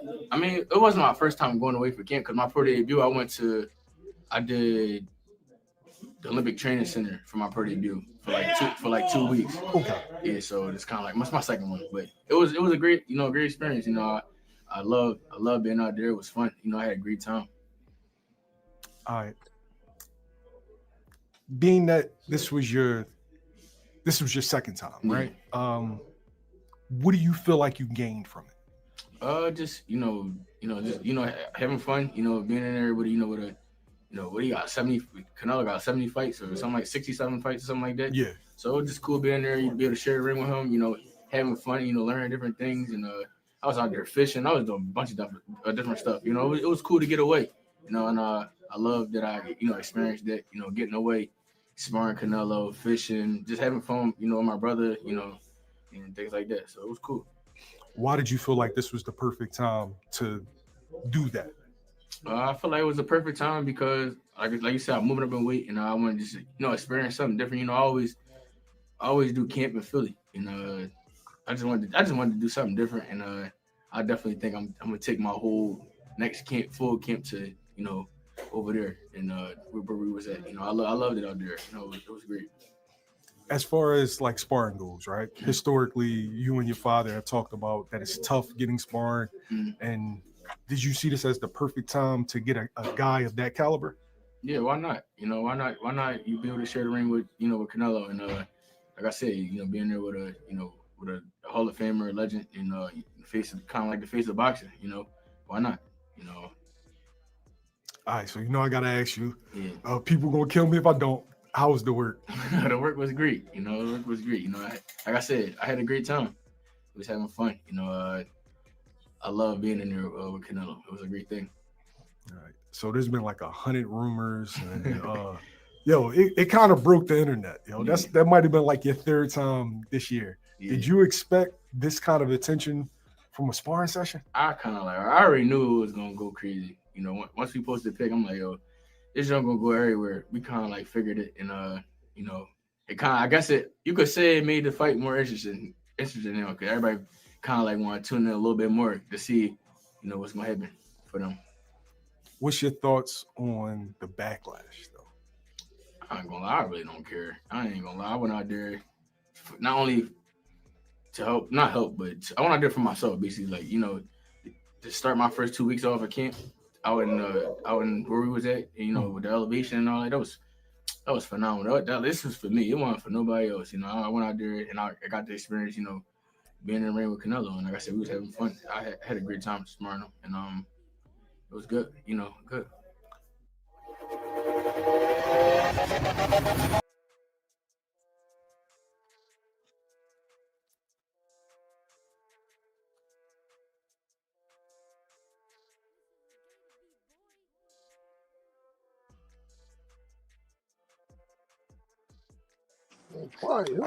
Are they trying to set up a Crawford Boots fight next or something? Is that what this is like leaning towards?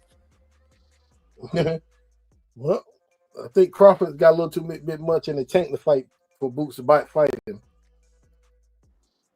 So that's why it's not gonna happen.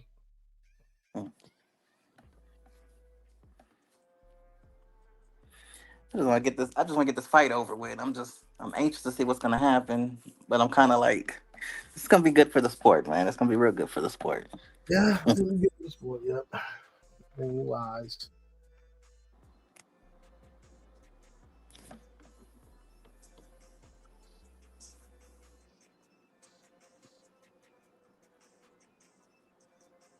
And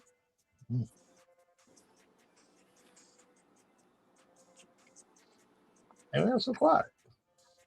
The Boots I was looking at somebody's comment earlier. They said something about Ask Mayweather.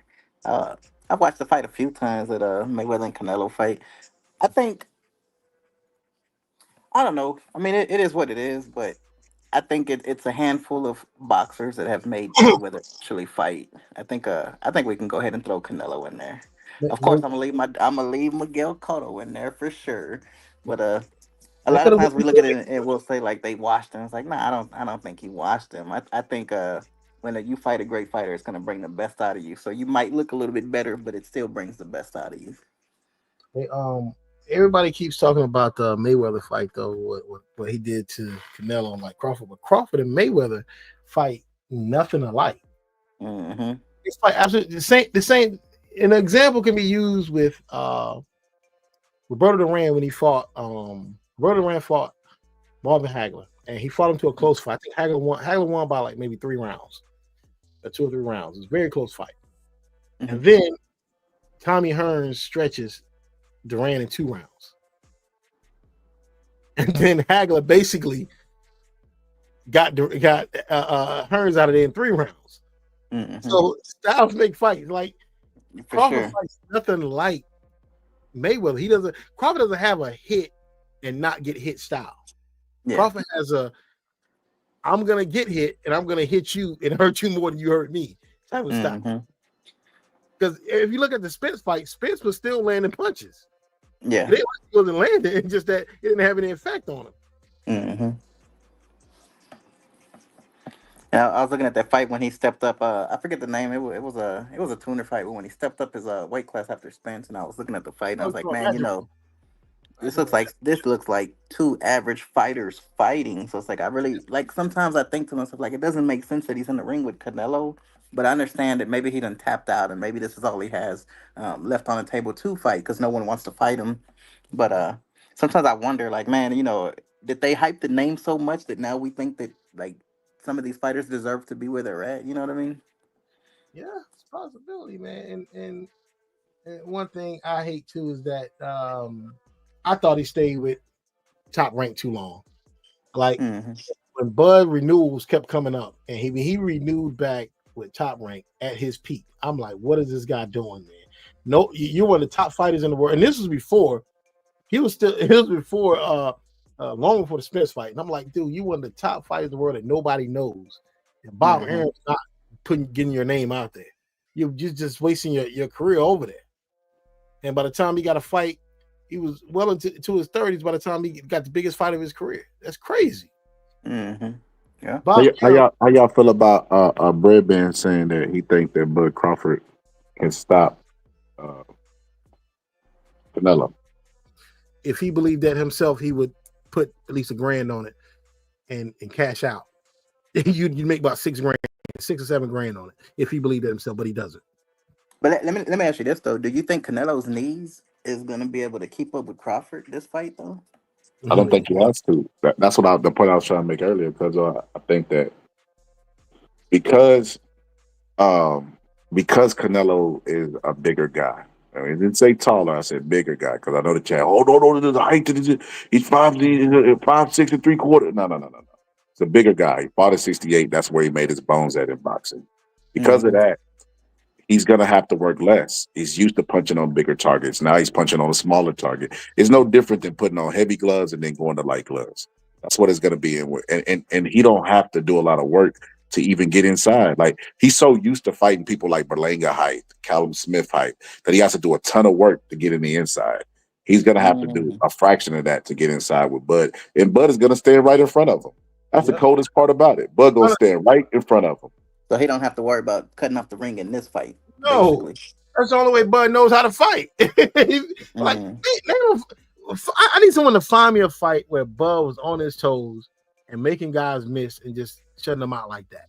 I need to see that because Bud was always, you know, but his defense ain't like Gotti now. He got a little defense. I mean, he's quick and all, you know, isn't that he's hitting out here, but for the most part, Bud is not a hard guy to find. Like even Sean Porter, you know, when they do the Ring magazine, they do these interviews and they ask guys like who's the toughest you ever fought, like who's the fastest feet, best jab, and they asked Sean Porter who was the toughest to hit. Sean Porter's like nobody. He's like every guy I fought, I found him.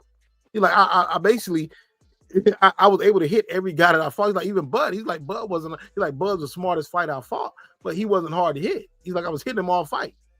And then it's crazy. He said in that interview, and you look at his podcast, he goes on his podcast and makes it seem like Bud is this defensive wizard. Man, I was looking at the film and I was like, bro, the people that talk about Bud defense couldn't possibly understand what they're looking at. When I tell you, I wake up to a dumb comment every day about Bud defense, about Bud size don't mean that. Let me tell you how crazy these people are. This is how you know they're crazy, Al Positive. That's how you know they're crazy. This is what they tell me. I made a William Skull video. I showed it over here, right? About William Skull being bigger and taller than Canelo. All the attributes that they gave, the reasons why they gave Bud a chance in this fight, you know, all the attributes, right? Matter of fact, I think, no, is it? I got it right here. I got it right here. Let me play. But I played that video. I got that video, Al Positive. Will y'all tell you the responses to that video have been some of the most idiotic responses I've ever heard? And I just been like, how do these people tie their own shoe? Like, Al Positive, stuff be so stupid. You be like, what? Dude told me a bodybuilder could be a heavyweight champion if he trained right. Told me all kind of crazy stuff. Let me see. I got the clip right here. So this is the video I dropped, you know. And when I tell you, like, every day it never fails, I wake up to another stupid comment. It's, you know what it is? It's Dunning-Kruger effect. Everybody in boxing think that they know boxing and that, you know, there's some authority or arbiter of speaking. But here you go. Look. Damn, that's not it. I think I accidentally deleted it. Well, anyway, in the clip I showed William Skull's physique. And I said, you know, William Skull has been fighting at 68 his entire career. Yeah. And he's fought at 175. He even went up in weight. But he's a career 168 pounder. When he felt Canelo's power, he got on his bicycle. You know, he got on his bicycle, whatever he felt, because they're not in the ring, he did not want to feel it anymore. Right? And I brought that up. And I said, you know, and then I woke up to, well, you know, William Skull is not, but I said all that and you missed it. Then they said this. This is how crazy. This is what I mean by they crazy, Al Positive. The same people will tell me that size don't matter. They start off with this statement. Size doesn't matter, right? But Canelo is smaller than Bud. If size doesn't matter, why are you using size to rationale while Bud is gonna beat Canelo? Then you ready for this, All Positive? The rabbit hole gets deeper. Then they go further on to tell me that size don't matter, but Bud is really taller and bigger than Canelo. But at the same time, you have to give Bud a chance against Canelo because Canelo has made a career out of beating bigger guys. You can't make this up, All Positive. They literally told me this. And I was just like, bro, what? So if Canelo makes a career out of beating bigger guys, and you're telling me that Bud is a bigger guy, then why wouldn't Canelo do what he's did his entire career? You get him? Like, it's what I say, this Jedi mind trick. I understand fully what you're saying. Yeah, it doesn't make sense. It doesn't make any sense. I can't do it, man. I can't do it. I can't. I mean, Well, I tell you, they do everything. Like I said, they got all the opinions in the world. They do everything but send me a breakdown. Send me a breakdown. I wouldn't pick Tank Davis over Bud Crawford. I just wouldn't do it. You know what I'm saying? And they're 3-weight classes apart.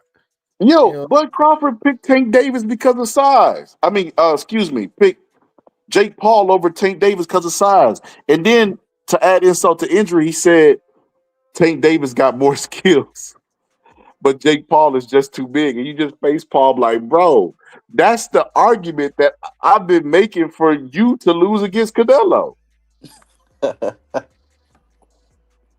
And for anybody listening that just got here, we hope Bud proves us wrong. We hope we go there and everything we're saying makes sense, but we hope everything we're saying is wrong.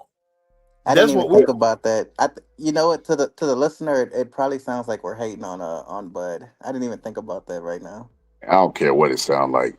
Hating, loving, none of that stuff carries over to the ring. Bud family. You think anybody out there love Bud more than his family? They're gonna be watching. It ain't gonna affect the fight at all. Tyson got knocked out by Lennox Lewis and his family was watching. Love and hate don't affect the fight.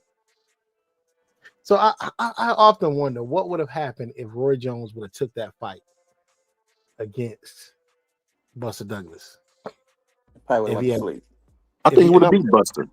Yeah, at that point, Buster was watched because he was big. He was big. He's like 6'4", 250 something. But his dad talked him out of it. That was the summer of '98. And I think he would have lost. That's why his dad talked him out of it. I think he wasn't motivated. I think he had peaked mentally with the Mike Tyson fight. I don't think he had anything left. But Roy dad talked him out of it. And then when he talked about Buster Douglas, the next fight he got knocked out in one round by Lou Savarese. So See, and Lou Savarese sucked. Yeah, he did. He from Houston. He from Texas. So I often wonder what would have happened if Roy, because that was the same summer that Roy Jones fought Lou Delval, that he got knocked down. It was his first knockdown. So I often wonder what would happen if Roy Jones would have fought Buster Douglas instead of being talked out of the fight. I think Roy Jones, he was fighting at 175. It was at that point. So yeah, he before Tyson or after Tyson. Oh, it was after. It was long after he fought Tyson. Okay. It was long after Buster Douglas fought Tyson. This was 8 years later. Because I think Buster Douglas he had already been in a diabetic coma and came out of that coma. You know what I'm saying? And he had got back into the ring in '96. That was his first fight back in '96 after the Holyfield. What do you feel about Picasso saying Canelo can't beat smaller, fast fighter? How y'all know he fast? How y'all seen Bud be fast at 68? That's another thing too, man. Bud's like, that's extra weight, man. Is gonna. Yo, what if Bud comes in lighter? I would hope he does. It'll be beneficial. Yeah, I think so too. When he spar, I think that should be the game plan for Bomac and those people out there with the boxing minds. But they're talking power though. They're not talking about building feet. They're talking. Everybody's talking. Oh man, Bud's a big guy. He got power. And Bud's talking about, I'm gonna shock you. Like no, they want to put on. It's no different than Ali talking about he was gonna dance for the George Foreman fight. Yeah. See, that's why I think it's water weight, because I think when he comes in, I think he's not gonna wait. I think it's just water weight. That's what I truly believe. Well, he might get the water knocked out of him. He might get beat like a piata. I don't know. But yeah, we're gonna see. We're gonna see. That we got some fights tomorrow. So we got some fights. 2 more hours on positive on my birthday, man. I might go do some jumping jacks so I can get, a workout in at 34 years of age. Hey, happy birthday, cuzzo. Appreciate you, man. Appreciate you. What's your birthday? How many miles? I tell you what. You know what? I might run to a wishing well and hope Bud Crawford wins this fight. And that's what his fans doing. That's what they doing. You ever find out your birthday fight? Huh? You ever find out your birthday fight? What was it? I said, you ever find it out? Look at like Google what fight, then you was born, what fight happened. What fight? I don't know. I don't know. I thought you quizzed me. I thought you quizzed me or something and I didn't answer. No, I don't know. I know my birthday fight was. I don't know yours. I don't know.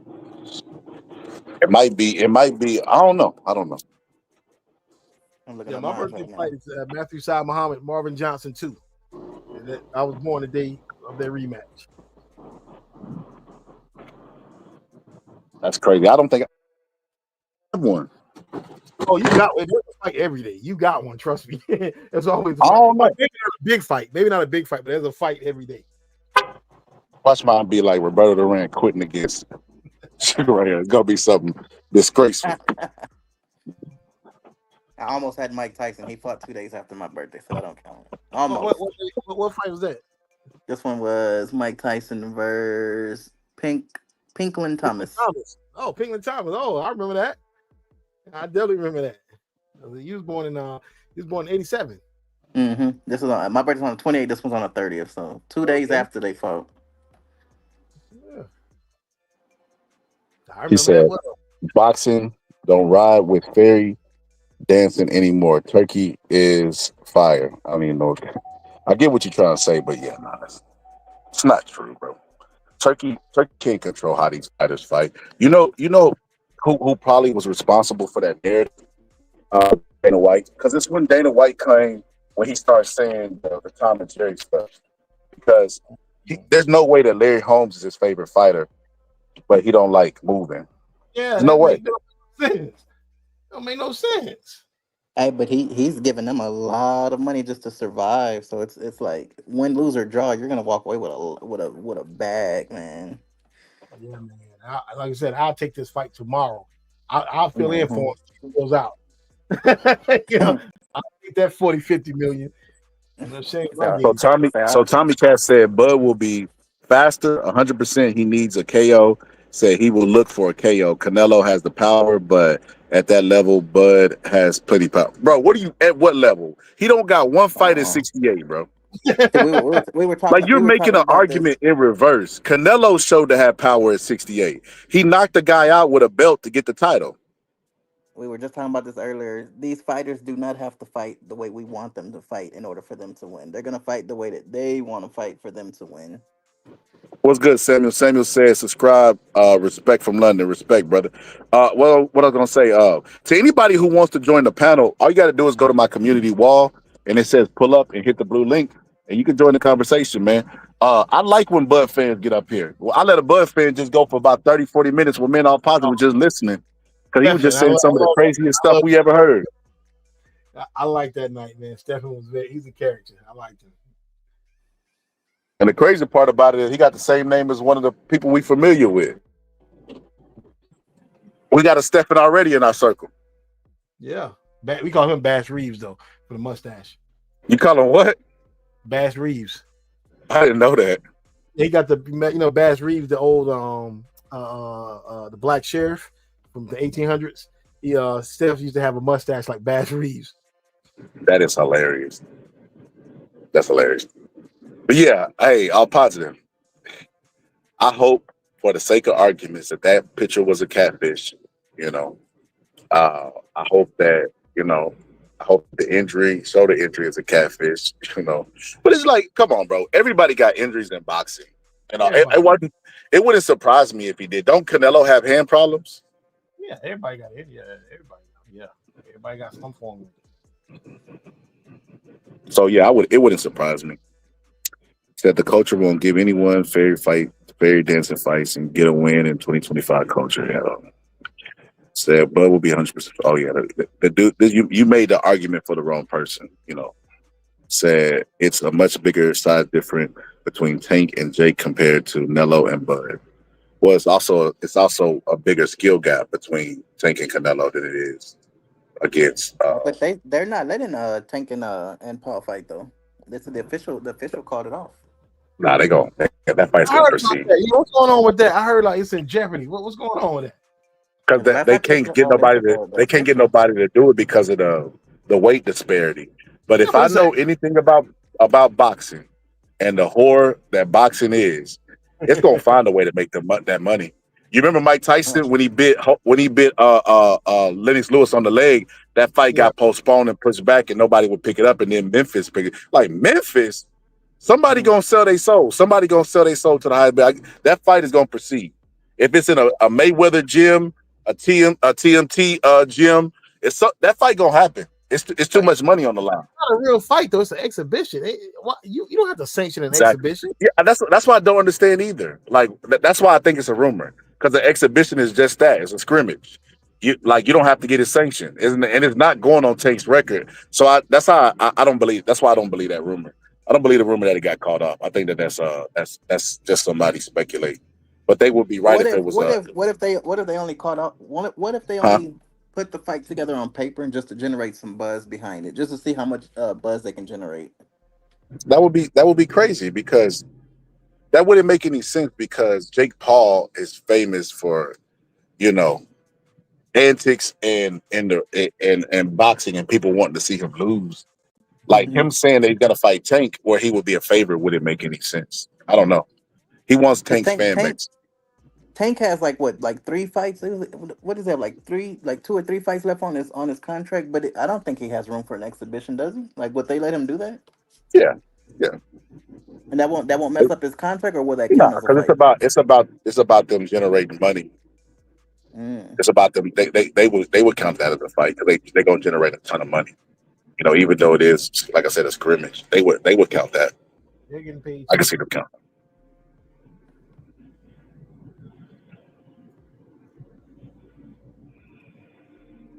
But yeah, what I was gonna say is, yeah, man. I don't think that fight's gonna get caught up. But to the dude in the chat, man, there definitely is more of a weight jump for Terrence Bud Crawford and Tank, the comparison. But there's also a bigger skill gap, so that balances everything out, because Bud is moving up to fight another pound for pound fighter, and that's that. Like, we got examples of that being done, and not one person was victorious in doing that. I can't think of one offhand. Can you all positive? What, 3 weight classes? Never. We were talking about Roy Jones earlier, and I forgot to ask you, when Jones stepped up, did he step up and jump straight into the fight, or did he go up like little by little fighting? You talking about heavyweight? He jumped up. He jumped up, but pound fighter. Heavyweight champ. It was only 2 weight classes too, and then it wasn't. John Ruiz is not the level of fighter Canelo is at this point in his career, in my opinion. I think John Ruiz was a cherry pick. Let me call it what it is. Love Roy Jones, but that was a cherry pick. If Lennox Lewis had that belt, there's no way he's fighting Lennox Lewis. And the thing about John Ruiz was the guy that everybody jumped up to fight when they wanted to test the heavyweight division. Like all the guys, like James Toney did it. David Hay did it. All the guys, like I said, when I'm jumping up to heavyweight, this is the guy I want to fight right here. That's how everybody fought, because they know John Ruiz was the weakest champ. That makes sense. And so we really ain't got nobody on paper that's gonna show statistically that Crawford's got this in the bag. I mean, the other pound for pound fight, it's like the skill gap is not that much. It's not that much. So most people may mention Michael Spinks and Larry Holmes, but still, that was only 2 weight classes.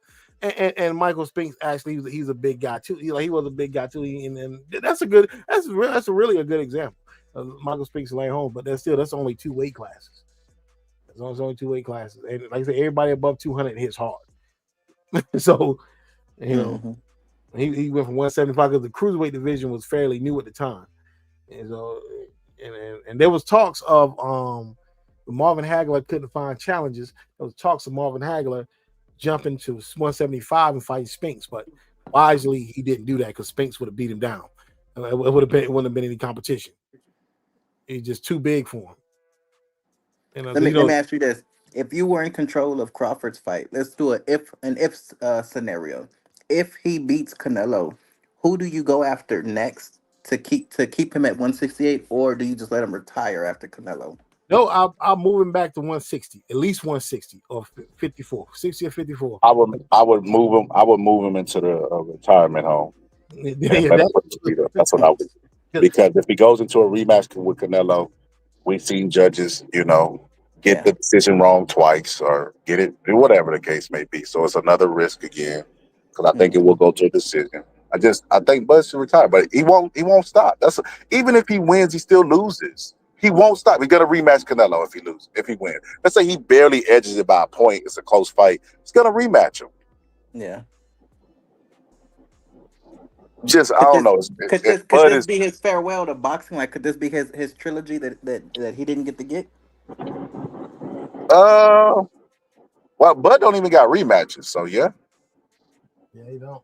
Well, I don't know. It could be at least a rematch because he don't even got a rematch on his record. So, Yeah. but yeah, it could be that could very well be the case. But like I said before, we'll see. We'll see how that goes. Yo, I'm positive. I was gonna see this video of this dude I follow that's an old guy, and he was talking about how Mike Tyson fighting Floyd Mayweather made him cry, and because he see what Floyd is doing. Basically, he know Floyd really don't want no smoke with Mike, and didn't want to smoke with Mike in his prime, definitely. And now that he see that he's washed up, he's gonna use Mike Tyson to basically build himself up, and he think it's kind of sad and pathetic of Floyd Mayweather to do it. He was going out to the fans. I was gonna see this video because he made some good points. If he want to fight somebody, he should be fighting Roy Jones. The exhibition. Exactly. That's what I want to see. But Floyd's a showman, so I don't see him going in there hurting him. Man, he gonna be trying to knock Mike out. Yeah, man, he gonna take it easy on him. Floyd don't know how to take it easy. And possibly he can knock him out at this point. Mike has nothing left. Nah, Jake Paul couldn't knock him out. But Jake Paul, I don't think Jake Paul wanted to. He didn't want to. It don't matter, but Jake Paul's still a heavyweight. Nah, he was hitting Mike with some flush shots. Yeah, but he pulled back the later rounds. He didn't want to hurt. Nah, I think he got caught with something earlier, and he didn't want to get caught with it. He was like, "Why risk it?" Though when I seen the headline with Tyson and Mayweather, I seen that headline. I rolled my eyes. I was just like, man, come on, man. Like, really? I was in shock at first, and the nostalgia in me was like, "Oh my god!" But then after that went down, I was like, "Bro, come on, Floyd. Why are you doing this, bro? Why are you doing this to this 60-year-old man, bro? You gotta stop, man." Hey, but here's the thing: they really do not like each other, though. So that's like, I know. that's I'm gonna familiar have with the something. history. Yeah, I mean, you ever seen the movie Grudge Match? Yeah. If that's worse, that's best case scenario. Best case scenario is they show up like the two old men in Grudge Match, and we actually get a decent exhibition. That's the best case scenario. Everything else is worst case. Every other scenario is worst case. I don't want to see that, man. I ain't gonna lie to you. Hey, but you know what's cool about that fight though? We'll actually see the Philly shell versus Tyson's his pickable Nah, style. I man. think that'll be pretty cool. At this point in his career, he ain't even peekaboo no more. He just boo. Like he couldn't even get to Jake Paul. I've always wanted to see that pickable style versus Floyd's Philly shell. I hate that we get to see the old version of it, but I've always wanted to see if that style could be his style. I don't want to see it. What's good, Kazi? Well, depending on who it comes from, like depending on who it's coming from and the way they use it. So yeah, it'd be like on some days Peekaboo might beat Philly and vice versa. Tyson said this a long time ago. Cuss taught it to him. He said it ain't the style, it's the morale behind the style. So basically, how effective you is with the style and your mindset. Because a person that I've seen people try to use the Philly shell before it get Shakur. Shakur's not that good out of the Philly shell. But it's about the morale. Like Tyson, we talking about primes. We could make him the same way. Mike Tyson knocks out Floyd Mayweather. Yeah. You gonna give Mike Tyson so that Philly shell, you how do I say? You disable one whole side of your body. Whichever side you're gonna use to protect the body shots, that's the direction they need to move. And they can't punch off of that, really. You should see it coming from underneath, coming from a defensive position, you should see that. To an offensive position. So theoretically, you got a two-handed power puncher, one of the hardest punchers of all time, if not the hardest puncher, against a person that can't offensively make them respect them. And it's giving away, disabling one side of their body. Mike Tyson would have destroyed Floyd Mayweather style if you take Mike to whatever weight you want to. Put them both in 47. Put them both in heavyweight. They'll destroy Floyd. This person say Tyson has no legs. I don't think he needs legs with that style. He just needs his hips. As long I as he think got his hips, he's he talking good. about now. He talking about now. I think. Oh, Yeah, they talking about now. I agree with that. But if they talking about in his prime, Jay Bliss, what's good? I'm driving. I can't see your comments. But what's up? Good. What's good, Jay Bliss? But yeah, Mike in his prime. Oh my God, bro. Floyd Mayweather don't even use a jab, bro. He don't use it like he should. yeah. Hold on. Man, y'all really don't like my dude Keith Thurman. I mean, Keith Thurman's a very good fighter, but I don't like the way he held up the welterweight division all those years. Fighting one time out, year and a half. You know what I'm saying? Didn't want to fight Errol Spence. I don't like the way he held that division up. You see, what's his name's coming back? What's his name got back? He got a contract. I forget his name. Damn.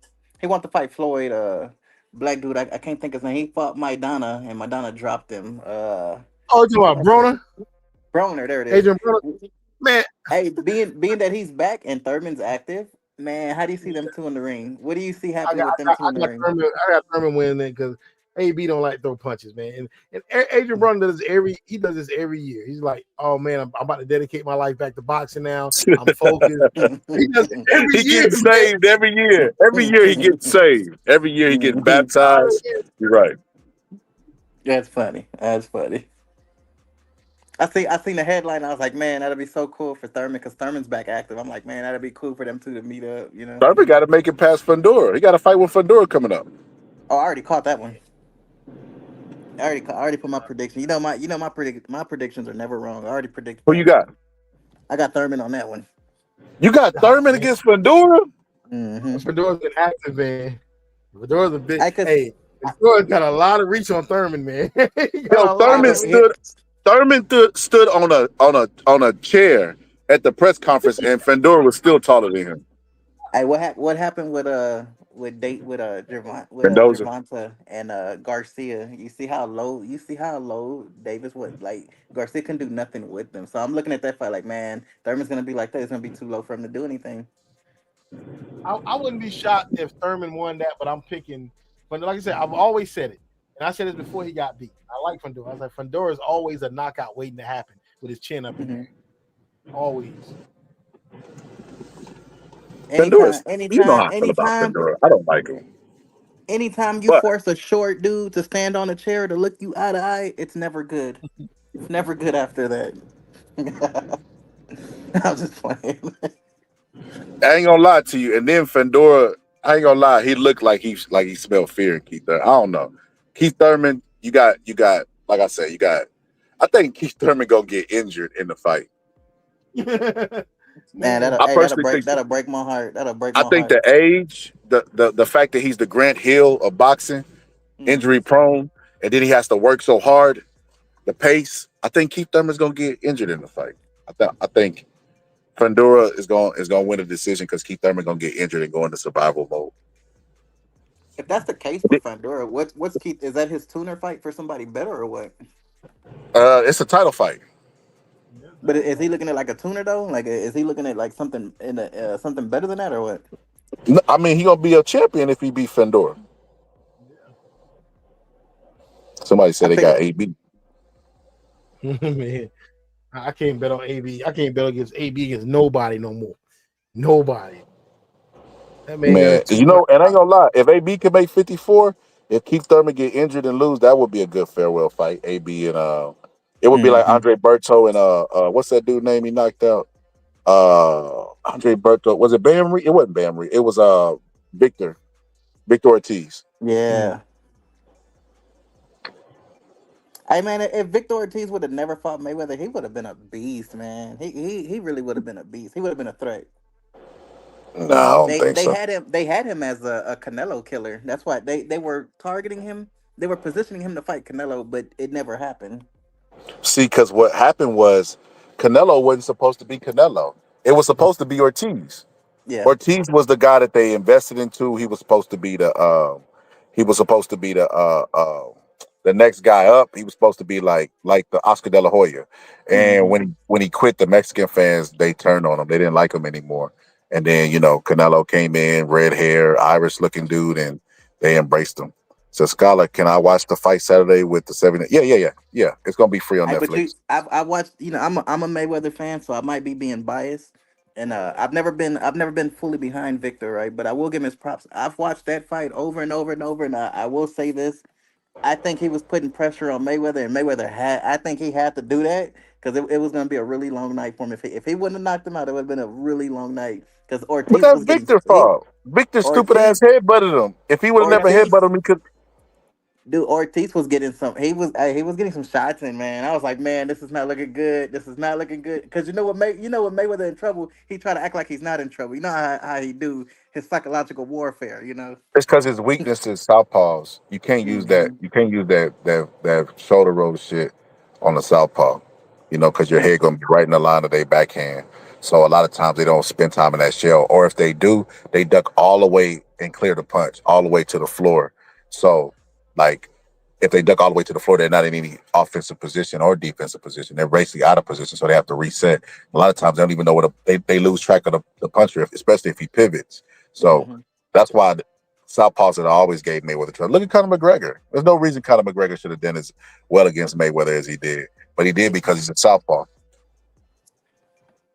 Hey, they said I was watching this Tyson thing. He said, man, with no boxing matches, he went toe to toe, basically toe to toe with one of the greatest boxers ever. Uh, okay, I got to give McGregor his props for that. I didn't like him for a long time. I didn't like him, but then after seeing the fight, it's like, you know what, dude, for somebody with no boxing experience whatsoever to go from the cage to the boxing ring and last that long, hey man, kudos. Man, look, he would have won the fight. Let me tell you where he lost the fight at. He brought Paulie Malignaggi into the camp, but he only brought him in to beat him up. He dropped Paulie out of shape and then, sent the footage around and kicked Paulie out the camp. If he would have kept Paulie in his camp, I would have put Paulie in my corner. Mm-hmm. Damn the camp. Why you got these UFC people in the bro? Bring Paulie in. Paulie has one of the best minds in boxing. Yeah. Put him in your corner, and let him spar with you so he could give you things to work on in your camp to beat May. And he would have known not to push himself so hard that Mayweather and them were planning to take him into the deep rounds and drown him. If Paulie worked in his corner, he probably, if he don't win the fight, he at least go 12 rounds. They said that But Mosley wasn't in his corner. He wasn't sparring. Mosley didn't spar McGregor for that fight. I don't think so. No way. No, because he first sparred Chris Van Heerden. Remember, Chris Van Heerden is mostly known for getting knocked out by Errol Spence. And he had sparred him, and Chris Van Heerden was having his way with him. And then he knocked down Paulie in the sparring and said beat up on Paulie. But yeah. And another reason why McGregor messed up is that he petitioned, because the fight was at 154, and he petitioned to have 8-ounce gloves. And Mayweather agreed, like, okay, Mayweather like they asked the commission, can we fight with 8-ounce gloves since he want to do that? And the petition and the commission agreed with it. So it was 154. That was the stupidest thing I've ever seen in my life. Yeah, it fought with 8-ounce gloves. If he had 10-ounce gloves, that's another thing Paulie might have. Nah, we're gonna do 10-ounce because it's an advantage for the boxer. You're an MMA guy. Why would I let the boxer, make him more dangerous? He didn't have a boxer in his He corner. thought that McGregor thought it was going to be an advantage for him because since he's known, because he's stupid. The 4-ounce gloves in MMA, so he thought, hey, if I fight 8 ounces, it's going to be an advantage. I don't know why. But, yeah. No, that's stupid. I wonder what gloves, what ounce gloves Francis Ngannou got him printed against his head when he got knocked out. Now it was obviously 10 ounce. But they didn't make no deal for the Francis moving over with MMA. Did he try to meet him in the middle, or he just took whatever they accepted? Because heavyweights used to fight 8-ounce gloves. George Foreman was using 8-ounce gloves in his day. I know Tyson. I think one of Tyson's fights, I believe it was 8 ounce. 8 ounce, yeah, 8 ounce. I think the Ferguson fight, but yeah, Tyson used to fight 8 ounce. He fought 8 ounce. Broke Ferguson's nose with 8-ounce glove. That's crazy. I said McGregor was the best striker in MMA history. Who said that? Was that Tommy Tom? Cat. If you don't stop, Tommy Cat. If you don't stop, the best striker. You ain't never heard of John Jones and Anderson Silva?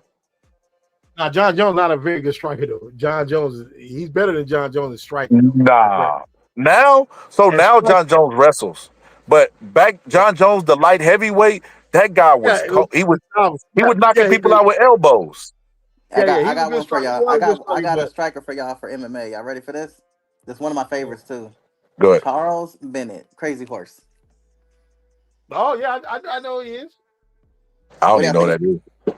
I know I'm he gonna is. put him up there. I ain't gonna say he the best, but I'm gonna put him up there with best strikers for sure.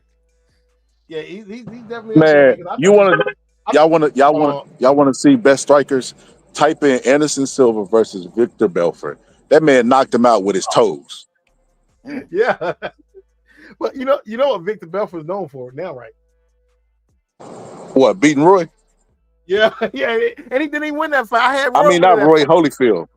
He beat Roy too. You know what I'm saying, but I had Roy winning He that fight. fought Roy? I thought he only fought Holyfield. I'm looking it Who up that fight right was? now. Did they? Or did they rob? No, you know what? They might have robbed. No, that was Pettis. That was Pettis. Yeah, that's my bad. Yeah, but he did knock out Holyfield. He knocked out Holyfield. Yeah, but yeah, Pettis. They robbed Roy against Pettis. Yeah, he knocked out Holyfield. And Holyfield was like 58. Well, we like 56, 58 when the fight happened. Hey, I did not know that he fought. Holyfield fought UFC. That's crazy. No. He fought. They was in a boxing match. It was a boxing match. He was old. Okay. I'm looking at the thing right now. Okay, I see now. Yeah, it was terrible. It was 1 round knockout, 1 or 2 round knockout. I know it was first round. I know he knocked him out early, but he didn't have no punch resistance, man. I don't know why these guys keep getting there just for a check this late in the age, man. You can't do that.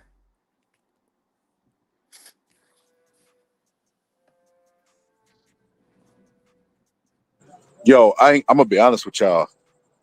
Somebody put Pacquiao. So Pacquiao, what I miss? What did they say about Pacquiao? I didn't see that one. I know they not saying Pacquiao the best MMA striker. Man, Pacquiao got no MMA fights. Yo, I will say this. Though. You know, so with Manny Pacquiao, I picked Manny Pacquiao. Alpazzo was there. I picked Manny Pacquiao to beat Barrios because Barrios sucked.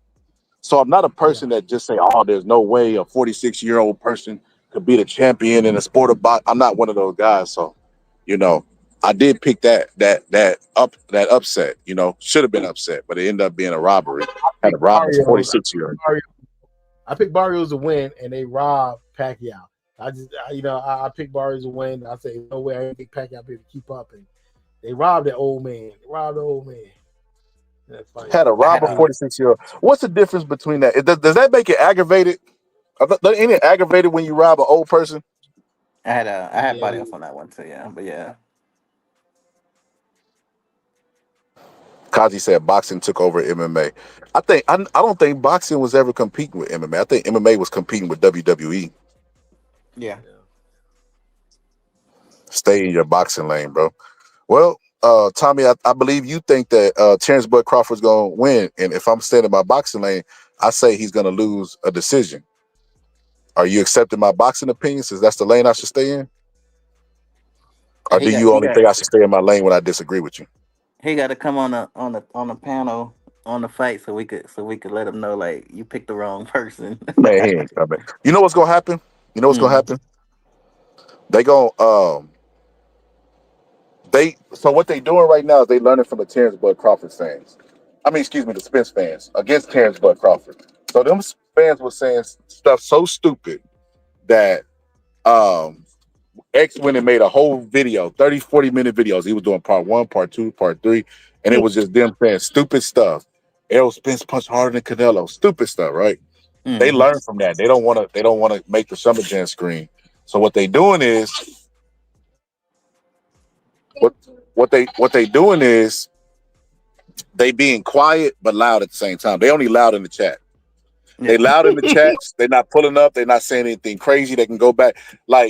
And then what's gonna happen is they got their comments there, and them comments gonna get deleted. The moment that they that Canelo wins the fight, them comments is gone. I 100% guarantee it.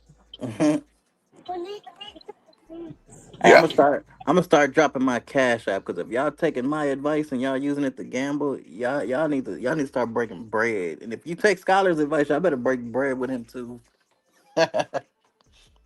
We need our commission. They ain't gonna bet. You know what they're gonna say? They money already tied up. They remind me of the person that you try to get investing into your business. Oh man, I already got them investments, man. You'd asked me earlier, man, before I bought that Bitcoin. Hey, Yeah, I don't hey, see that's real though. That's real. That's real right there. anybody picking Bud by KO, man. Dude, you'll make at least 6 or 7 times your money back before it KOs him. That's how unlikely that is to happen. You know what though? Since we've been on, I think I've seen like 2 or 3 Bud's gonna KO Canelo's comments on here.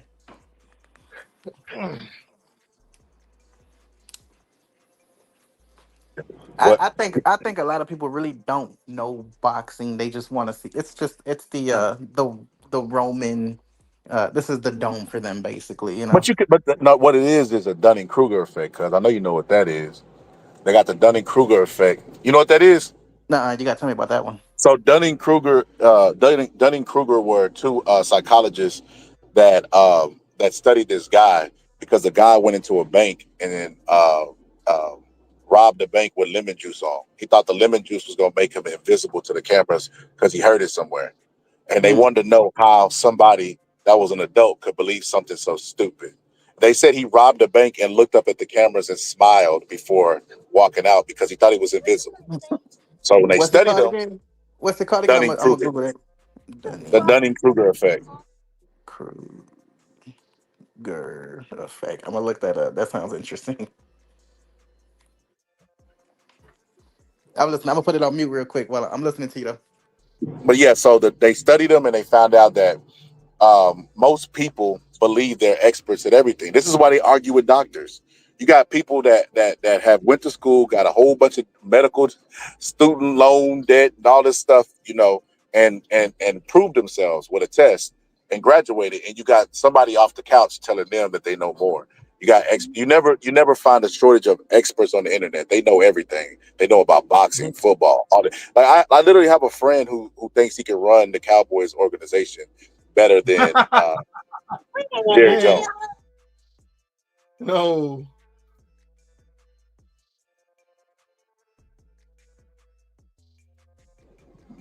So yeah, so you got people out there that think they can run the organization better because of Dunning-Kruger effect.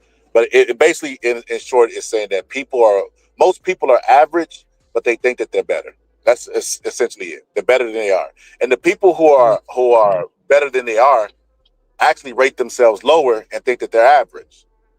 Because they know if you know something about a subject, you realize that the more you know, the less that you know. You get what I'm saying? The people who sitting on the couch be like, I know everything. I know everything. I've always said that, man. Like I tell people all the time, I am not an expert, man, because as much as I know, I'm still learning stuff about boxing every week. As much as I've been looking at boxing over 4 years since I was a kid, and I still learning something every week. That makes sense because a lot of times, like when I'm in class doing lectures, and they'll hit me with like hard questions. I'm like, let me get back with you on that because I'm not gonna lie on the spot and act like I know everything. I'll just be like, let me get back with you. Yeah, man, Somebody it's said good. like Dr. Sebi. Yo, I think I know who that is that put like Dr. Sebi. Because I made that reference a long time ago. And I think I know who that is. I think I know. But I tell my wife all the time. There's nothing worse than a person that knows everything but knows nothing. And I tell her that throwing shots at her. like there's nothing worse than a person that knows everything but they don't know anything.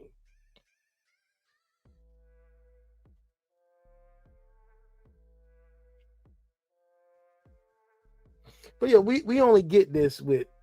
I noticed we only get this with boxing, basketball, and music. Sports. Like That's because they live. That's where they get the most craziest because you have a lot of people who are athletes who never made it.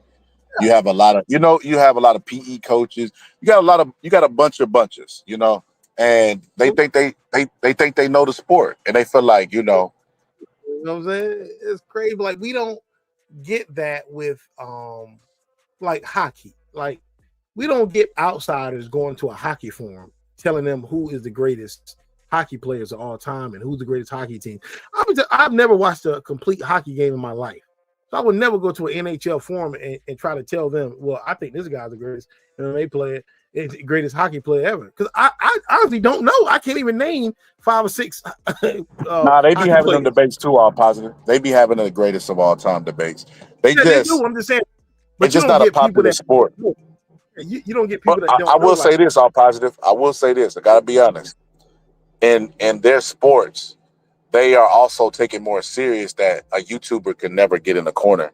Like boxing is so wild, wild west. They have YouTubers working the corners and YouTubers sending in game plans. Like it don't matter how much you know about football, you're not gonna become no GM or no coach. But matter of fact, there's a coach right now who has actually put in his grind and his just dues, and he's actually suing because they won't even interview him for the head job of coaching. Yeah, it's like that's one thing too. You don't see on NFL on NFL Sunday, like whether it's on ESPN, whether it's on Fox or NBC, whatever. You're not going to see a YouTuber sitting up there talking with Terry Bradshaw. You just won't see that. But we got pay-per-views now, leading up to pay-per-views, but YouTubers are covering the event. That is crazy. That is insane. The YouTubers are on the pay-per-view events, interviewing people. They're up there, sitting up there on the panels talking. YouTubers. And that becomes a problem because, like we said before, if this fight was happening in the day of Burt Sugar or Howard Cosell, these guys will tell you how much of a how bogus this fight is. But nowadays, a guy like Max Kellerman, who I've always respected Max Kellerman, he's very knowledgeable. But even Max Kellerman has become a company guy. He's like, well, Bud has a chance in winning this fight. Like, come on, Max, man, you know better than that. Yo, you know what I find really weird about this fight? They so according to Bob, that we finna have Friday, Wednesday, Thursday, and Friday up until the thing. Why weren't they promoting it? Turkey Al-Sheikh got all his money and all the promotions and stuff. Why didn't he go to Netflix and tell Netflix to put a commercial out there or put an ad out there for upcoming fighters in Vegas to apply for the undercard? Like, it's just so they act like the event is gonna sell itself, but only the main event. The rest of the stuff is up to the promoters and you guys.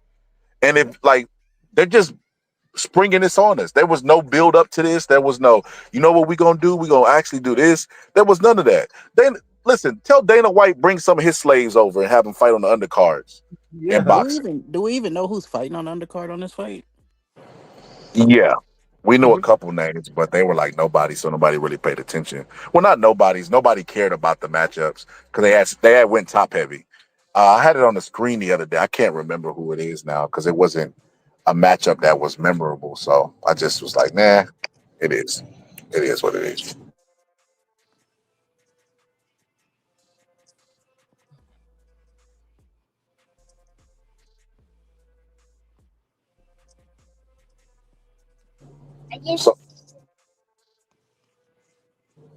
So yeah, man. What I was gonna say is that's crazy. I said it before.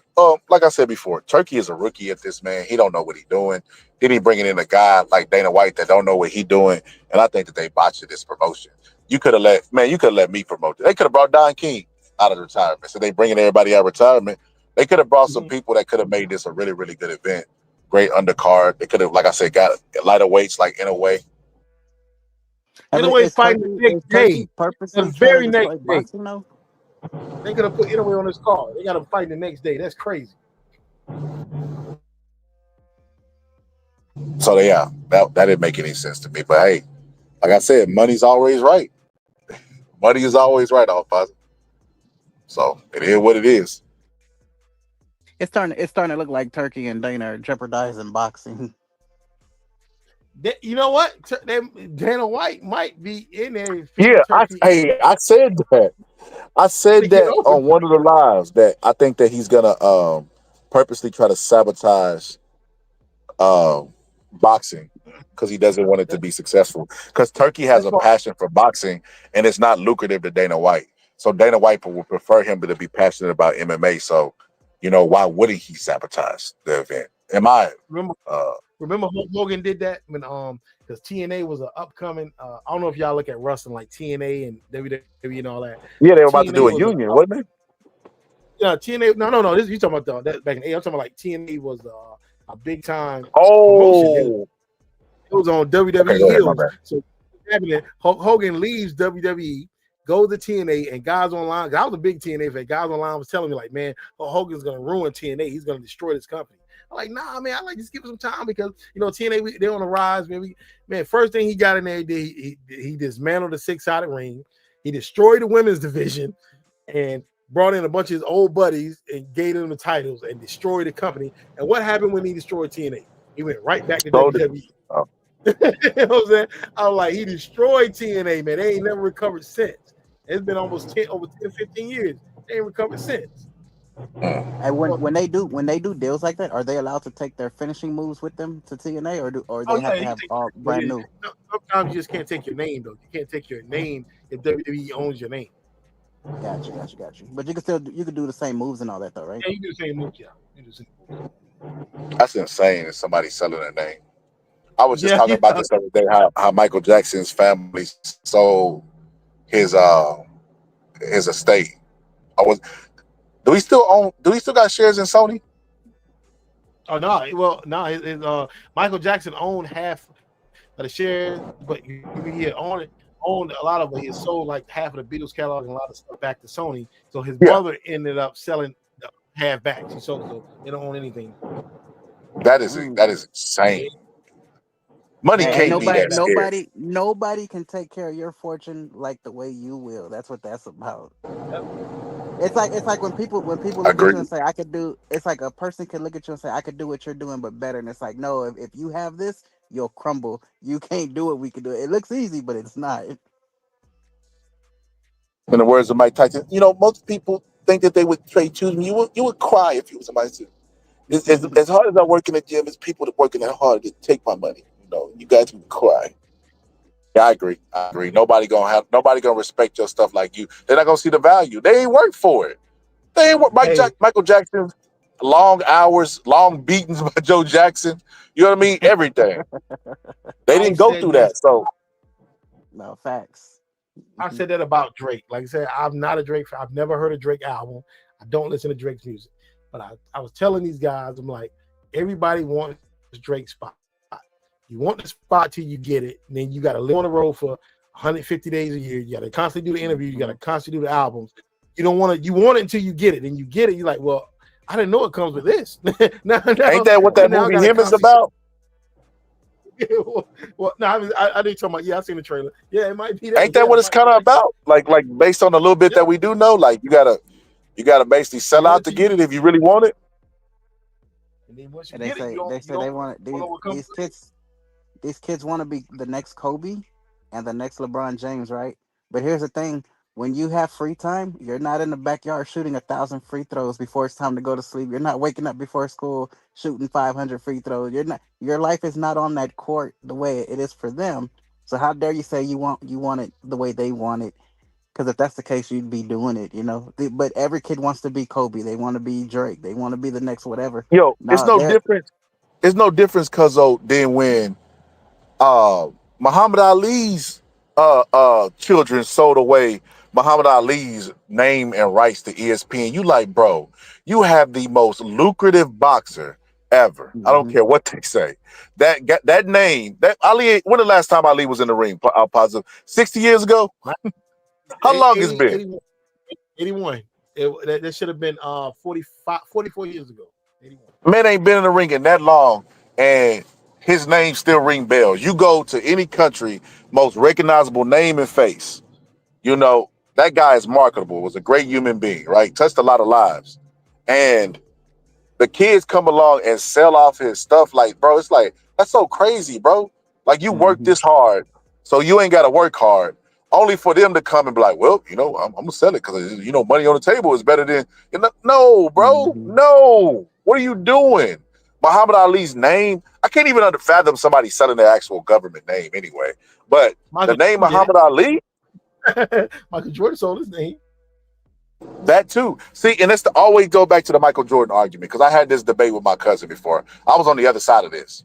She was on the Dame Dash stuff, But I was like, well, I think Michael Jordan was smart for selling his name only because 5% of what, $1 trillion No, it's made billions. him It's a lot of billions though. Yeah. yeah. So he still made a good amount of money. Would he have made that money on his own? Yeah. Yeah, point. He's just sitting back collecting checks. Yeah, because I don't think Michael Jordan would have went to a shoe manufacturer and designed his own shoe. I don't think he would have did any of the things that Nike provided for him on his own, which I think that is stupid. I think when he made the deal with Nike the first time, he should have seen, you know what? I got buzz out here. I'm Michael Jordan. That's when I would have tried to do my own. Greg Hodges told him that in the 80s, like, yo, like, man, he was telling Mike he should do his own thing. This is back in the 80s when they was making millions off of him. And he was making like $1 million, $2 million a year on Nike. They was making tens of millions. And Craig Hodges was like, yo, he put like, you should do your own thing, man. You know what I'm saying? Yeah, but he never listened. He didn't have a good sense of that.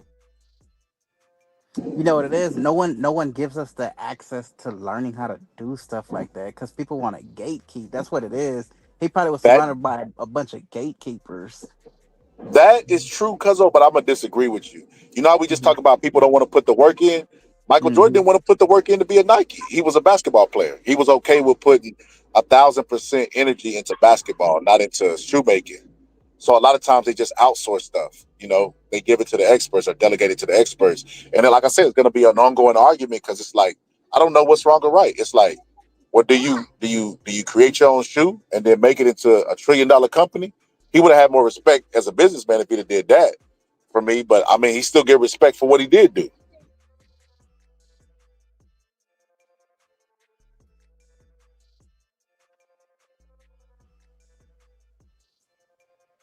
You know what though?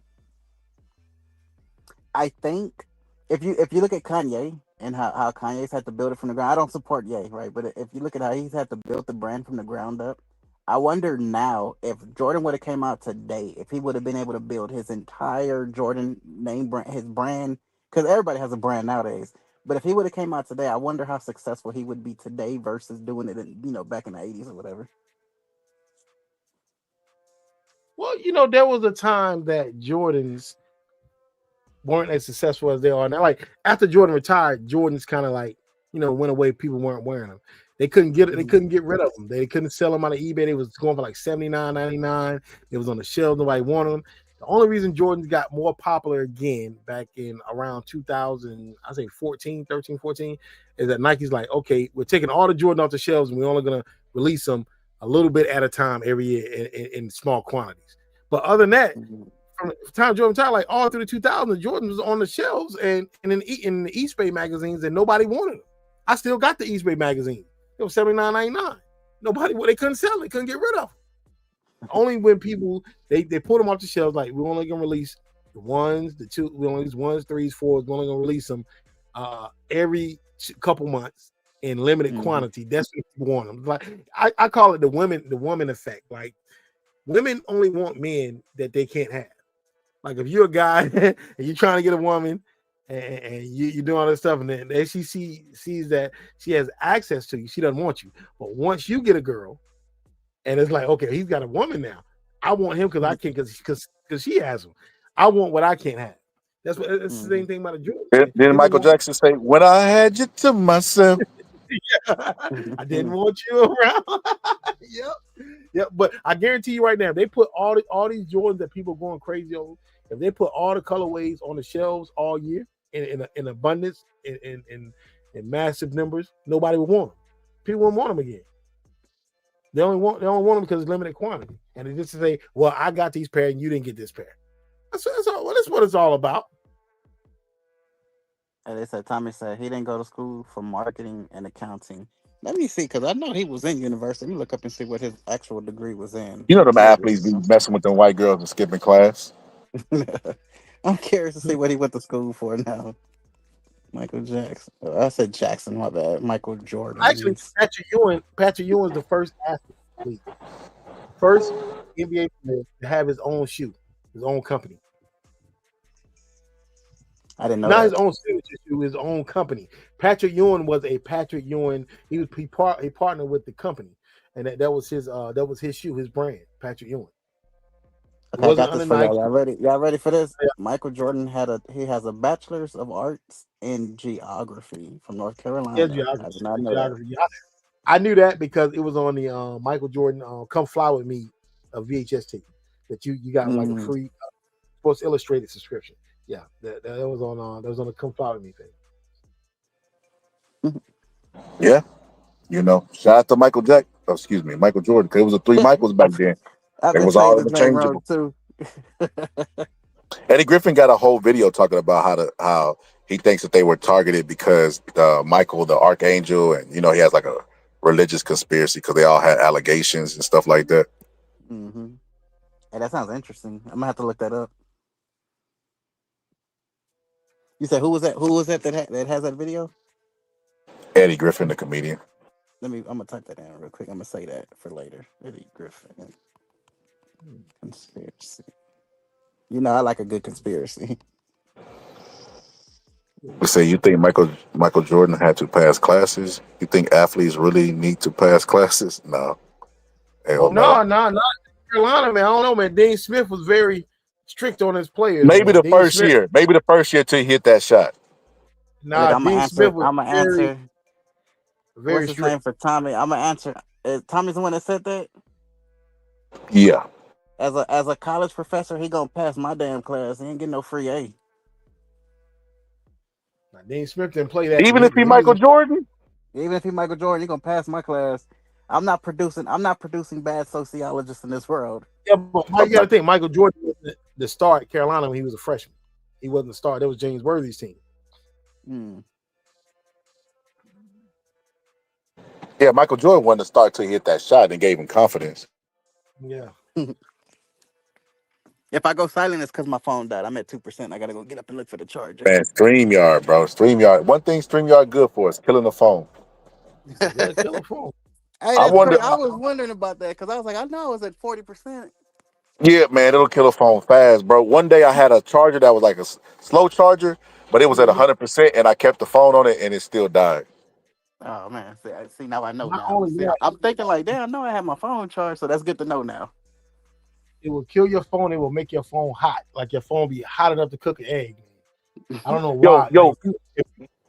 I'm positive. What the polls say? I can't see the poll. What did people say? I said that Bud have a chance to win. What did they put? I don't see the polls either. I got my glasses on. I don't see it. I don't see them. Yo, my polls haven't been popping. That's crazy. Yeah, man. If you plug your phone in and use StreamYard, it'll make your phone extremely hot. See, I didn't know that, and I'm holding it now, and it's got some heat on it now. I'm thinking like, man, that's crazy. Yeah. Like, oh, I was just at 40%. I don't know what it is about StreamYard, man. It works the phone.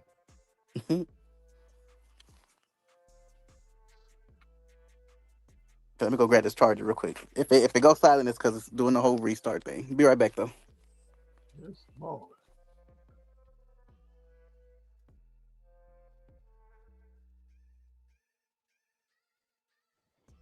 Can you hear me? Yeah.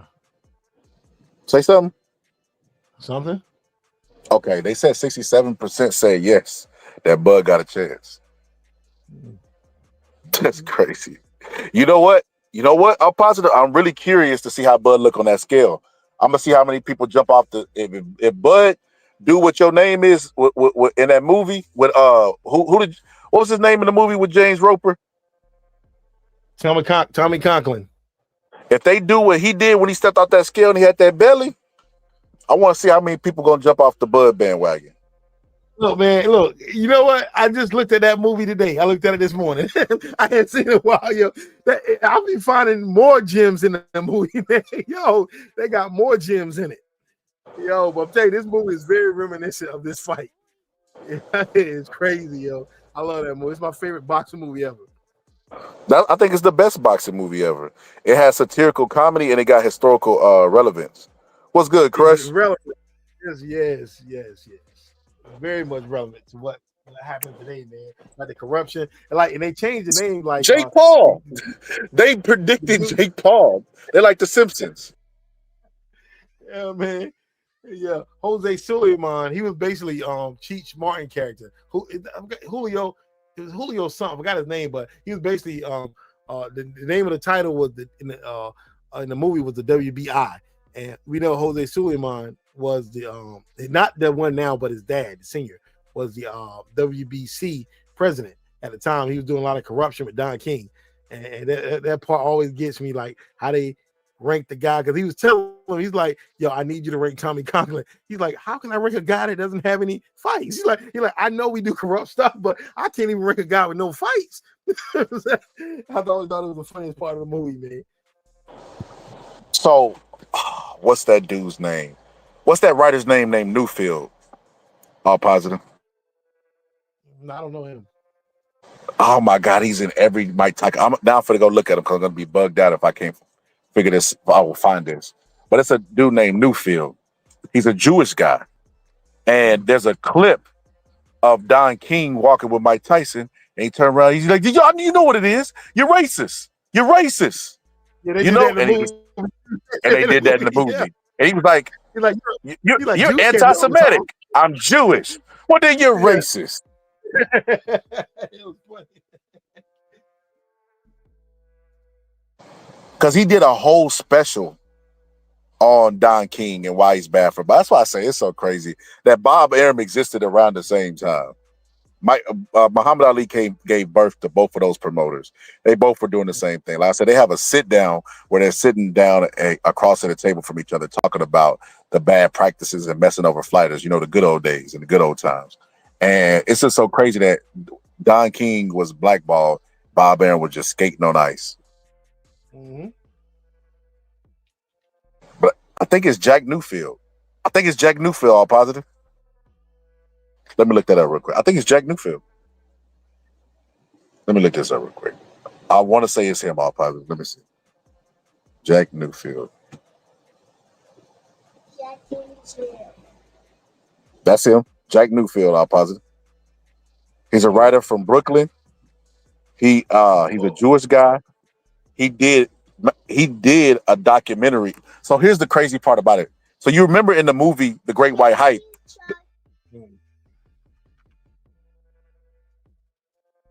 the dude, what's the dude that played the Independence Day? I didn't tell my Jeff Goldblum. The Fly. Yeah, Jeff Goldblum. So yes. So Jeff in the movie was supposed to. He was supposed to shoot a documentary on him, and he ended up turning over to the bad side. Yeah, because he got compromised. That's supposed to be.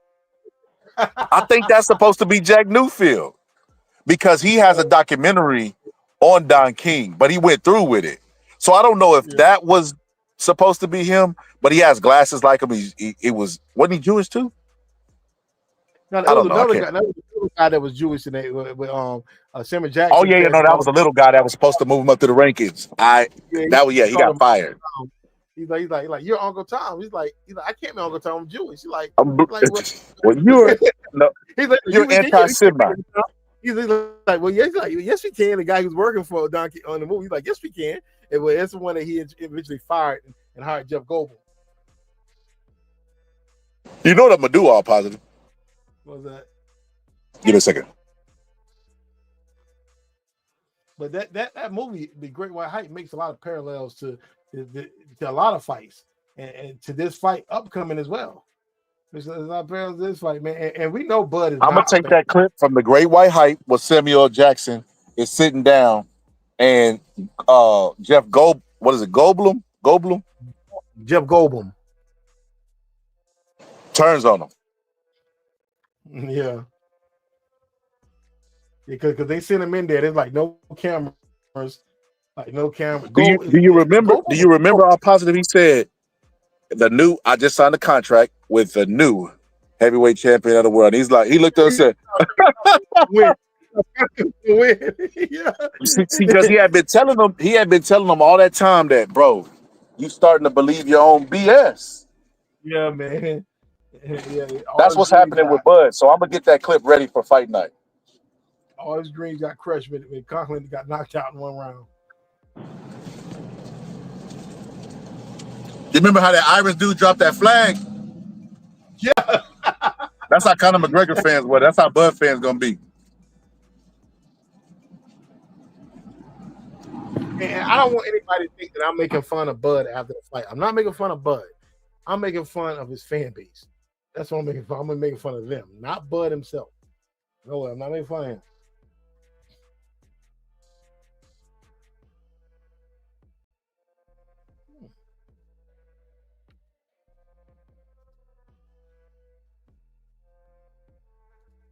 I don't mind if y'all think I'm making fun of Bud. Get out your feelings. No, I wouldn't do that. I would never make fun of Bud. I ain't gonna do that. I like the guy, man. He's not a hard guy to like. He's easy to like. I like the guy.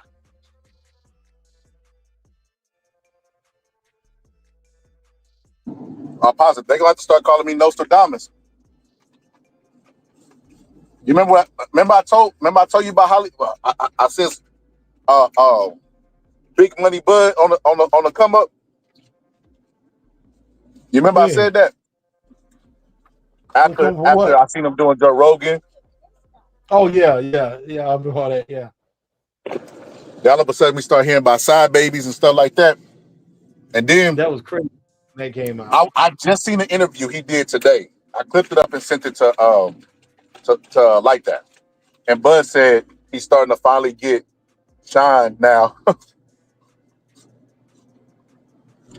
in his career. And he's always wanted it, but he had to do it the hard way. While Canelo had everything handed to him. And like, ain't this what I said? Canelo didn't get everything handed to him. He worked too to get where he's at. I can't say that. Nah, he worked just as hard to get where he's at.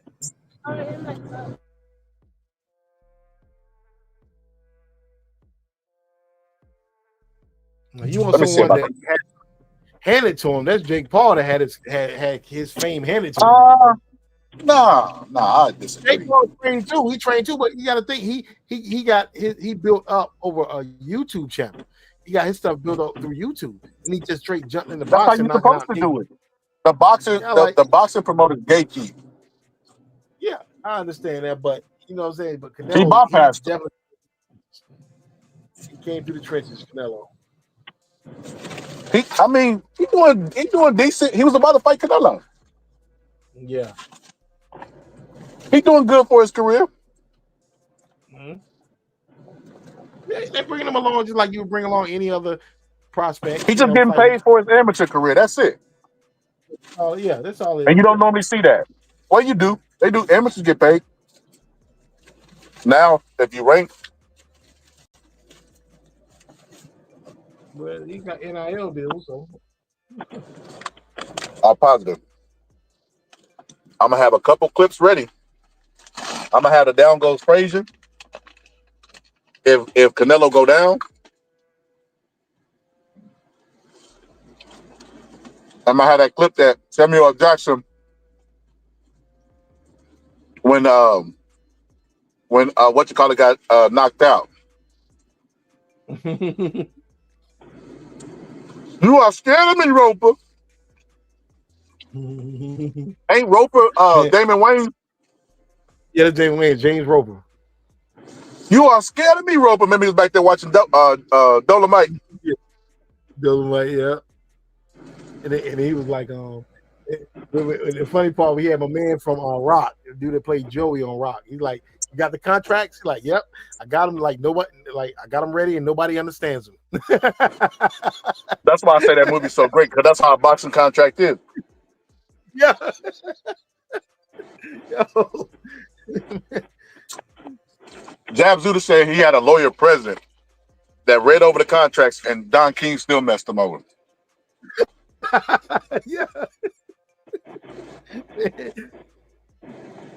You know my favorite part of that movie, though? Was that? My blackness will beat that boy alone.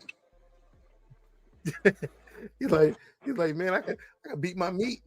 I can beat my meat and calculate at the same time. Man, he said that, man. Yo, I'm telling Bernie you. the boxer, that Then you dude in the movie. The what? Bernie the boxer is that dude in the movie that laughed when he said that. Oh, champ, when he threw the ring. Yeah, he had his hanger-ons, his entourage. They were laughing at everything you said. That Bernie the boxer. And you know what happened to the Shabazz Muhammad? You know what happened to him in real life, don't you?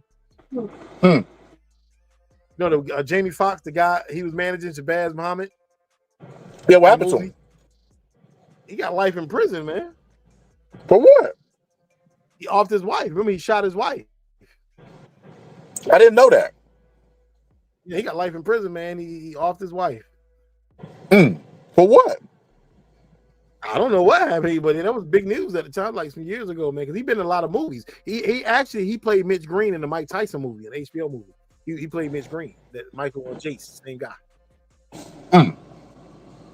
He also played a Black Panther Party member in Forrest Gump as well.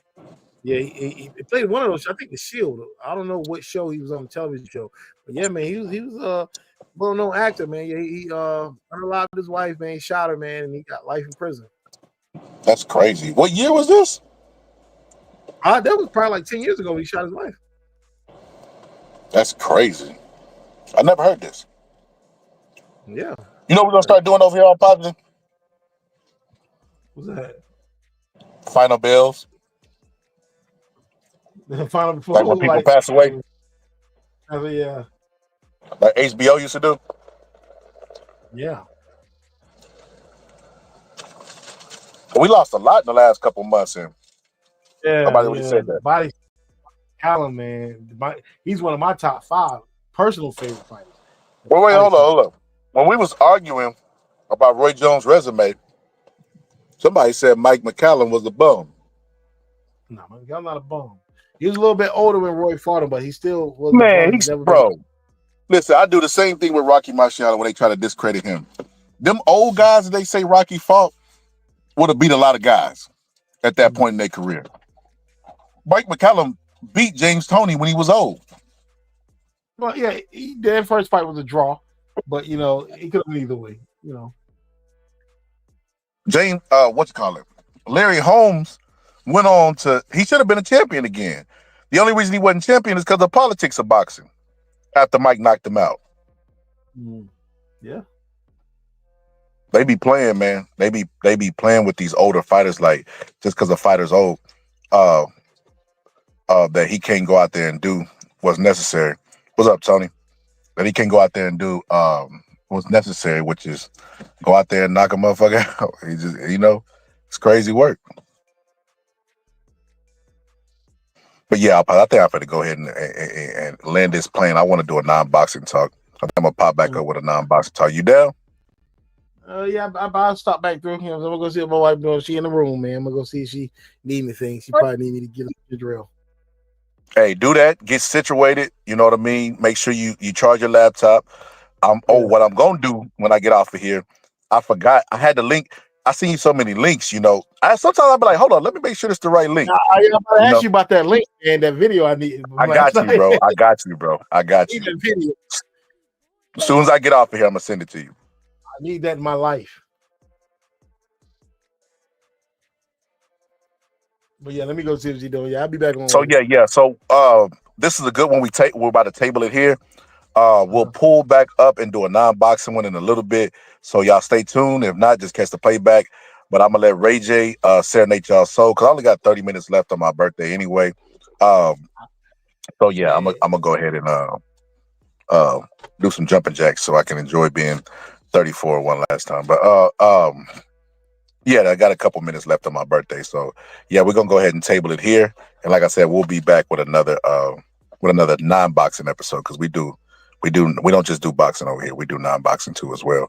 We like to have conversations and not just flood boxing after boxing after boxing after boxing video. So we don't give y'all 3 hours of cooking. That's enough. You know what I mean? That's a whole Joe Rogan podcast. So yeah, final thoughts, all positive. I would say tip your bartender and peace and blessings, everybody. Hey, thank y'all for the birthday wishes. Ray J serenade they souls, and we'll see y'all on the next one. Wish to have a fancy car. Wish to have a million bucks. Let's go. Well, I wish I don't be in love. So tell me, pretty baby, I make one wish and I wish it all on you.